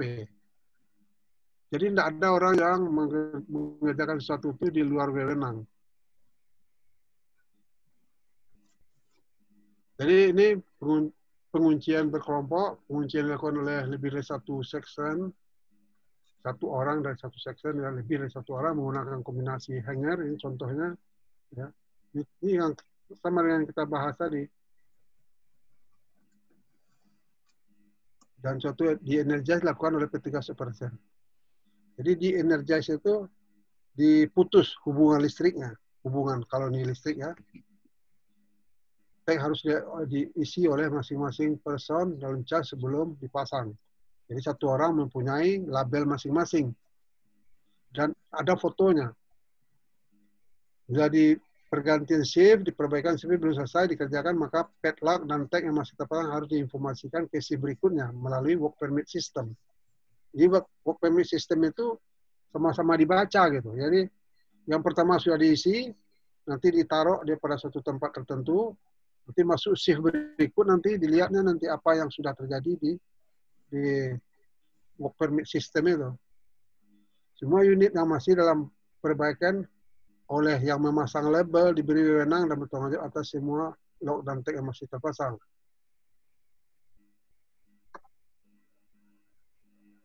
Oke. Itu beberapa pekerjaan sifatnya jangka panjang, misalnya kegiatan konstruksi, overhaul, annual shutdown. Di shutdown yang tahunan itu sifatnya new installation, pemasangan baru. Lalu lakukan pemisahan berkala, langsung ke main breaker, di mana terpasang padlock dan tag. Oke, ini hampir sama dengan yang kita bahas tadi.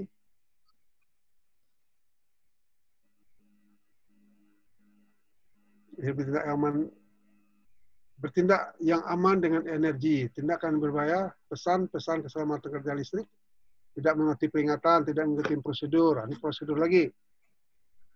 Ya.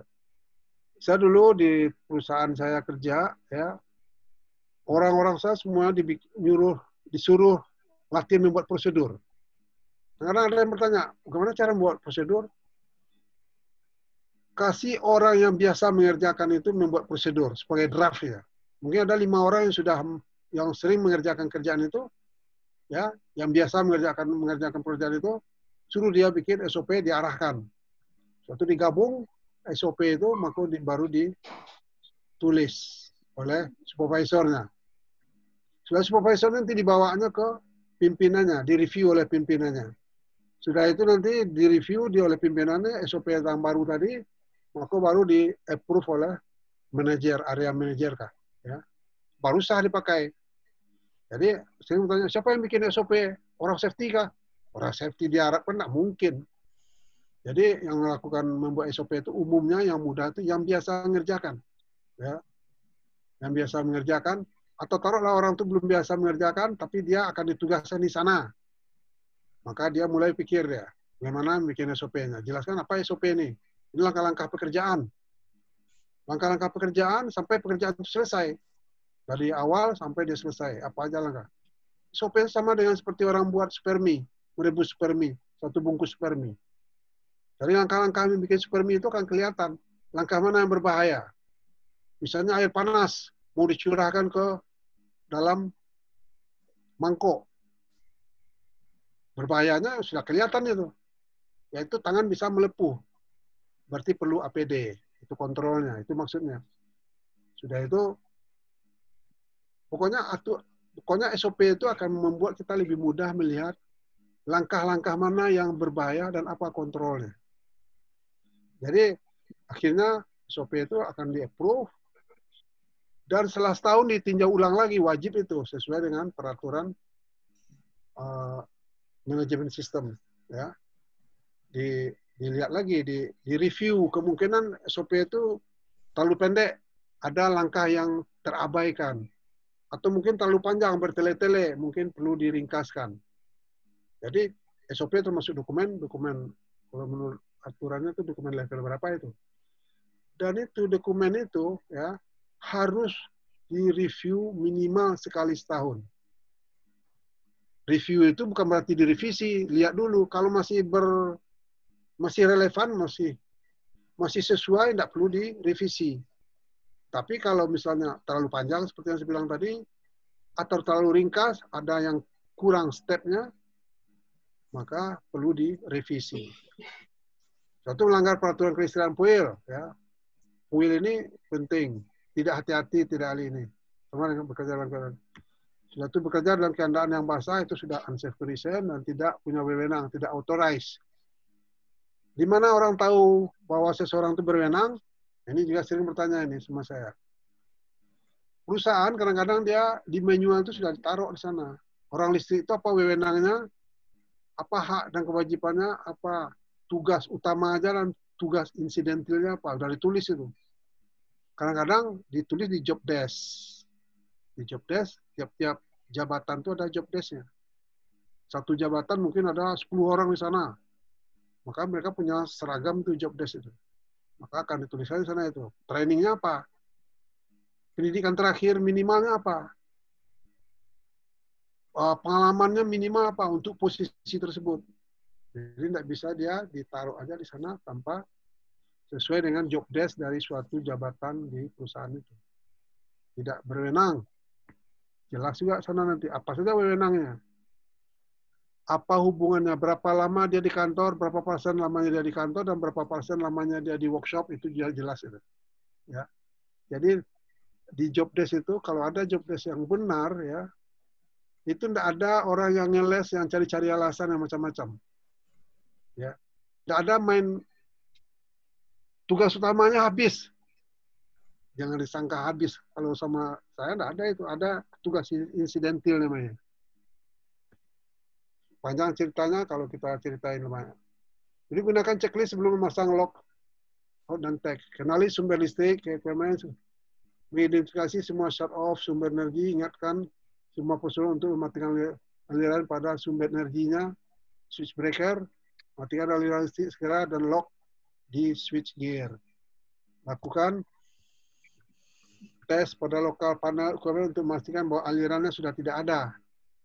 Atau sudah ada atau tidak ada. Jadi kalau sudah ada itu, kalau sudah di re-energize, itu dialirkan lagi. Kalau di-energize, dihilangkan aliran listriknya lagi. Ini dua-duanya harus dites juga. Lakukan pentanahan grounding bila diperlukan. Selalu memasang tag di setiap kegiatan. Hanya berwenang yang memasang membuka lock tag. Jadi prosedur lock out dan tag out ini harus ada. Jangan lupa jalankan semua secara prosedural lagi. Ada work permit, ada job safety analysis. Sebelum pekerjaan dimulai, buatlah rencana kerjaan dilakukan, diskusi kelompok, perhatikan bahaya dan sumbangkanlah pikiran mengatasinya, lakukan konfirmasi kembali apa-apa yang akan diisolasi dan mengecek single line diagram. Isolasi electrical equipment dan circuit breaker, pasanglah danger tag, pasang safety barrier, ya, pembatas kayak safety bunting atau apa namanya ini, police line, kayak police line itu. Gunakan pertanahan equipment dengan benar. Gunakan pentanahan equipment, peralatan, maksudnya earthing device. Sudah itu cek kembali semua peralatan instrumen. Mintalah izin autorisasi untuk melaksanakan pekerjaan Anda. Lakukan toolbox meeting untuk menjelaskan job yang akan dilakukan, agar semua langkah yang akan diambil diketahui personel yang terlibat. Setelah pekerjaan selesai, perbaikan, cek kembali semua tool peralatan, bersihkan area kerja Anda, rapikan, pastikan, perhatikan semua kata terlibat bahwa power akan masuk dan unit mau dites running. Sign off work permit.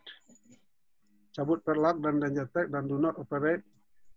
Lepaskan cabut semua safety barrier, key point, bekerja dengan aman, termasuk mematuhi semua prosedur kerja perusahaan yang telah disepakati semua karyawan. Ada pertanyaan? Nah, orang sudah bubar. Masih. Dengar aja, Pak Herman. Jangan tinggal 3 orang aja. Enggak. Enggak, masih banyak lagi Pak Herman. Masih bersemangat. Enggak, Masih. saya kalau yang dengar bersemangat, saya juga bersemangat. Oke, ada pertanyaan? Any questions?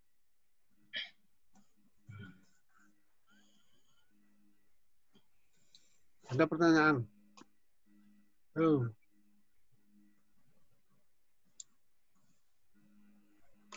Ini mungkin Mbak Ismianti ada tanya nggak? Ada yang mau ditanyakan? Maaf Pak, nggak ada Pak. Saya cukup dengerin aja tadi. Oh gitu ya. Ya, terima kasih banyak Pak, jelas kok. Jelas, alhamdulillah. Saya kagok-kagok dan menjelaskan itu, tapi saya mengharapkan mudah dipahamin gitu. Iya Pak. Baik. Ya, alhamdulillah. Oke, yang penting ya prosedur itu jangan dilupakan. Saya di mana-mana kerja, prosedur itu yang paling penting. Dari adanya prosedur, kita tahu langkah-langkah pekerjaan. Dari tahunya langkah-langkah pekerjaan, maka kita tahu langkah mana yang berbahaya. Ya, seperti yang saya bilang tadi kan, misalnya membuat spermi itu, langkah yang mana yang berbahaya? Apa kontrolnya kalau sudah berbahaya? Karena di risikonya ada kan? Ini risiko ini yang harus dikontrol. Ya. Sedangkan jenis bahayanya kita sudah tahu, risikonya besar atau kecil. Ada tadi risiko metrik yang kecil tadi saya lihat kan, ya itu yang sederhana aja, 3 tingkat. Jadi risiko apa? Definisinya. Definisi risiko yaitu apa? Tingkat keseringan digabung dengan tingkat keparahan apabila terjadi kecelakaan pada pekerjaan tersebut. Apabila terjadi kecelakaan pada pekerjaan tersebut, ya. Jadi penggabungan tingkat keseringan dan tingkat keparahan apabila terjadi kecelakaan pada pekerjaan yang akan dilakukan tersebut. Nah, paham kan? Itu yang risiko. Risiko itu bukan kecelakaan, cuma itu perkiraan kita aja. Ya, risiko itu berupa ancaman yang akan terjadi. Ada pertanyaan lagi? Ini Pak Farman Aryadi, ada pertanyaan enggak?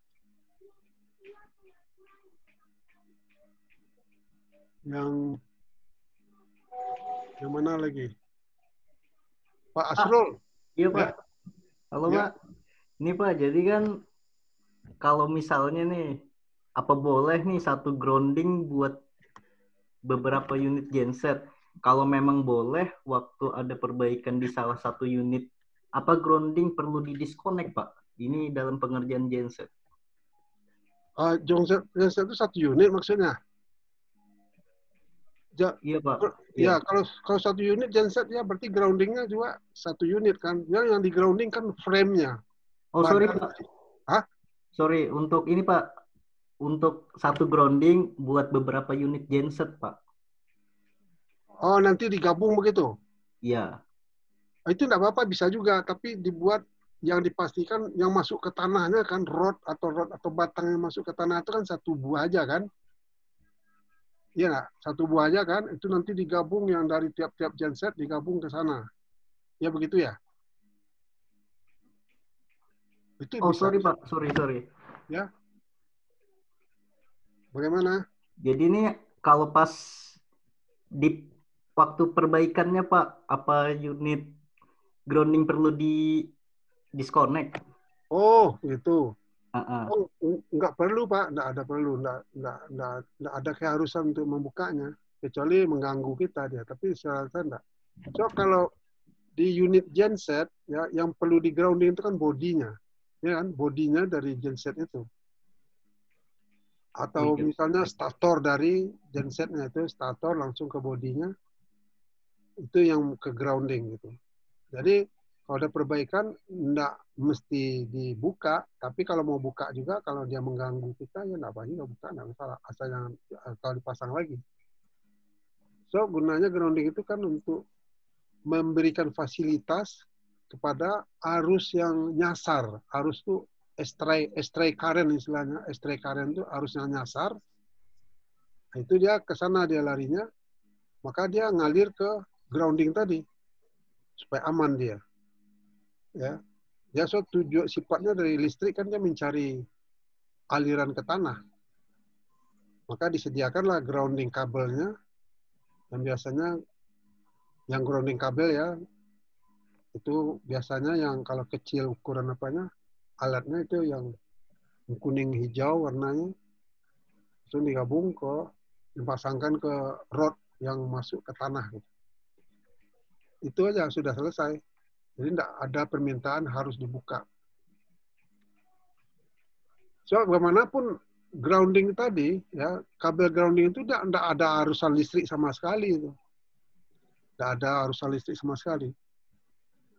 Yang penting sifatnya harus, tahanannya tuh harus sekecil mungkin. Sebab listrik akan mengalir ke konduktor yang tahanannya kecil. Itu. Ini yang saudara Fish. Ada yang mau tanya?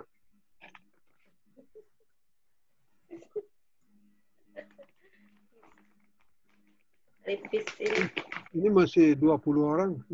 Ya. Yang lain tidak ada kelihatan wajahnya. Ini Pak Asrul. Pak Asrul Mariadi.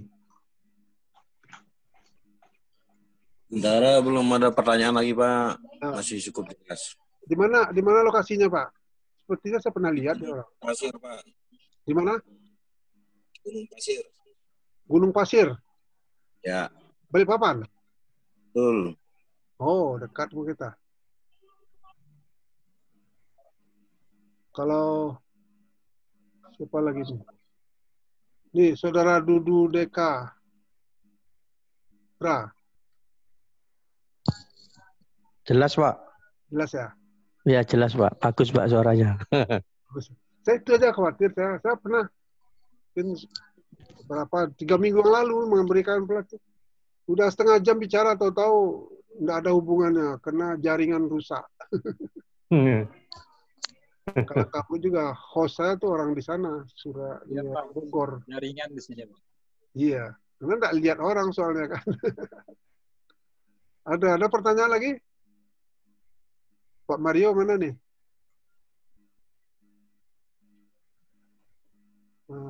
Lagi ngopi kali, Pak. Ya.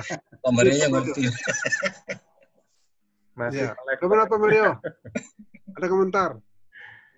Ya kalau mau bicara ini senang ya, aja. kalau Loto sih menurut saya memang cocoknya ke orang mekanik ya, teknik, listrik. Karena hubungannya Loto itu dengan hal-hal teknis seperti mekanik dan listrik. Ya. Harus dikuasai itu. Ya. Saya pernah mengalami gini, saya dipakai konsultan setelah terjadi kejadian yang ada dalam truk 70 ton, ya. Waktu itu sedang diperbaiki oleh mekanik, ya. Nggak dikasih tagging, nggak dikasih lock sama sekali. Mekaniknya makan siang, sudah itu datang, kira jam 1-an belum muncul dia mekaniknya. Suatu ada bos, profesor, ada orang shift masuk malam, datang, langsung tunjuk dia, tuh bawa tuh truk yang satu itu katanya kan, itu gantiin bawanya katanya. Langsung dengan percaya diri langsung di startnya, padahal olinya tidak ada di mesin. Ya, ya jadi di start jalan, dicoba jalan, itu macet. Tahu-tahu itu, karena tidak ada tagging, tidak ada apa. Oleh sebab itu dulu. Tapi kejadiannya itu setelah 5-6 tahun yang lalu, sehingga pertambangan itu makai saya selama 2 kali 6 bulan untuk sebagai konsultan. Jadi itu salah satu contoh. Maka kerugian akibat tidak menjalankan K3 ya itu banyak kali sebenarnya. Itu yang sayangnya sekali. Semoga ada yang ada manfaatnya yang kita bahas ini. Yang pertama kita harus paham bahwa prosedur apapun yang dikerjakan harus ada. Itu kan tidak salah di sebuku ya, di salah satu tambang ya banyak poster-poster besar itu yang Barner itu ya bekerja tanpa SOP warning. Katanya kalau 3 kali kelakuan melakukan pekerjaan SOP tanpa SOP, mau coba-coba tanpa SOP itu bisa warning, bisa berhenti. Itu ceritanya. Iya, jadi hubungannya dengan wabah corona juga kan kalau udah proses isolasi, itu berarti memang dia harus patuh daripada penyebarannya makin banyak kan. Iya. Nah, penyebaran ini adalah masalah atau sumber bahaya. Iya. Gitu juga kalau isolasi untuk peralatan teknis atau mekanik atau listrik. Ya kalau dilanggar, ya akan timbul sumber bahaya gitu. Jadi bisa dikaitkan kemana-mana soal isolasi, Pak. Iya, isolasi sangat versatile, sangat bisa macam-macam.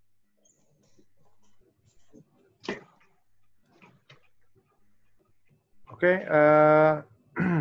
ya karena waktu juga ya, kita udah 2 jam. Jadi terima kasih banyak Pak Herman Karim, ilmunya yang sudah malang melintang ya Pak, banyak pengalaman. Nah, jangan lupa nanti Pak Herman Karim akan muncul lagi minggu depan Pak ya. Iya, Juli. Materinya HIRAK. HIRAK ya. Ya. Hazard Identification, Risk Assessment, sama Control. Jadi kita ikuti lagi nanti minggu depan. Dan ini selalu ada ya setiap Selasa, Rabu, Kamis. Bagian dari kami lah untuk bagi-bagi ilmu ya. Sehingga mudah-mudahan bisa bermanfaat untuk para peserta yang ikut hadir sini. Dan nanti kalau yang sudah terdaftar dan kemudian hadir sini, namanya terdaftar ya, tertulis jelas, itu akan kami terbitkan electronic certificate. Dan next-nya kalau butuh lanjutan mengenai Loto ya bisa hubungin kami dan Pak Herman Karim ya. Karena Pak Herman Karim juga sudah banyak jadi konsultan untuk masalah Loto ini. Oke, baik. Kita akhiri pertemuan malam ini dan kita ucapkan terima kasih kepada Pak Herman Karim dan kepada semua peserta yang sudah hadir. Semoga kiranya bisa mendapatkan manfaat dari ilmu yang di-sharing pada malam hari ini dan dapat diterapkan di tempat kerjanya masing-masing. Kita ketemu lagi besok ya, dan juga ke depan. Jadi pantau terus, nanti bisa hubungin dengan tim kami, dengan Ibu Ismianti, saya sendiri, dan ya akhir kata kami mengucapkan selalu tetap semangat, tetap sehat ya, dan sampai jumpa. Makasih Pak Herman, makasih banyak, makasih Pak Maria. Mbak Ismianti, semuanya. Saudara-saudara Semuanya, selamat malam. Malam.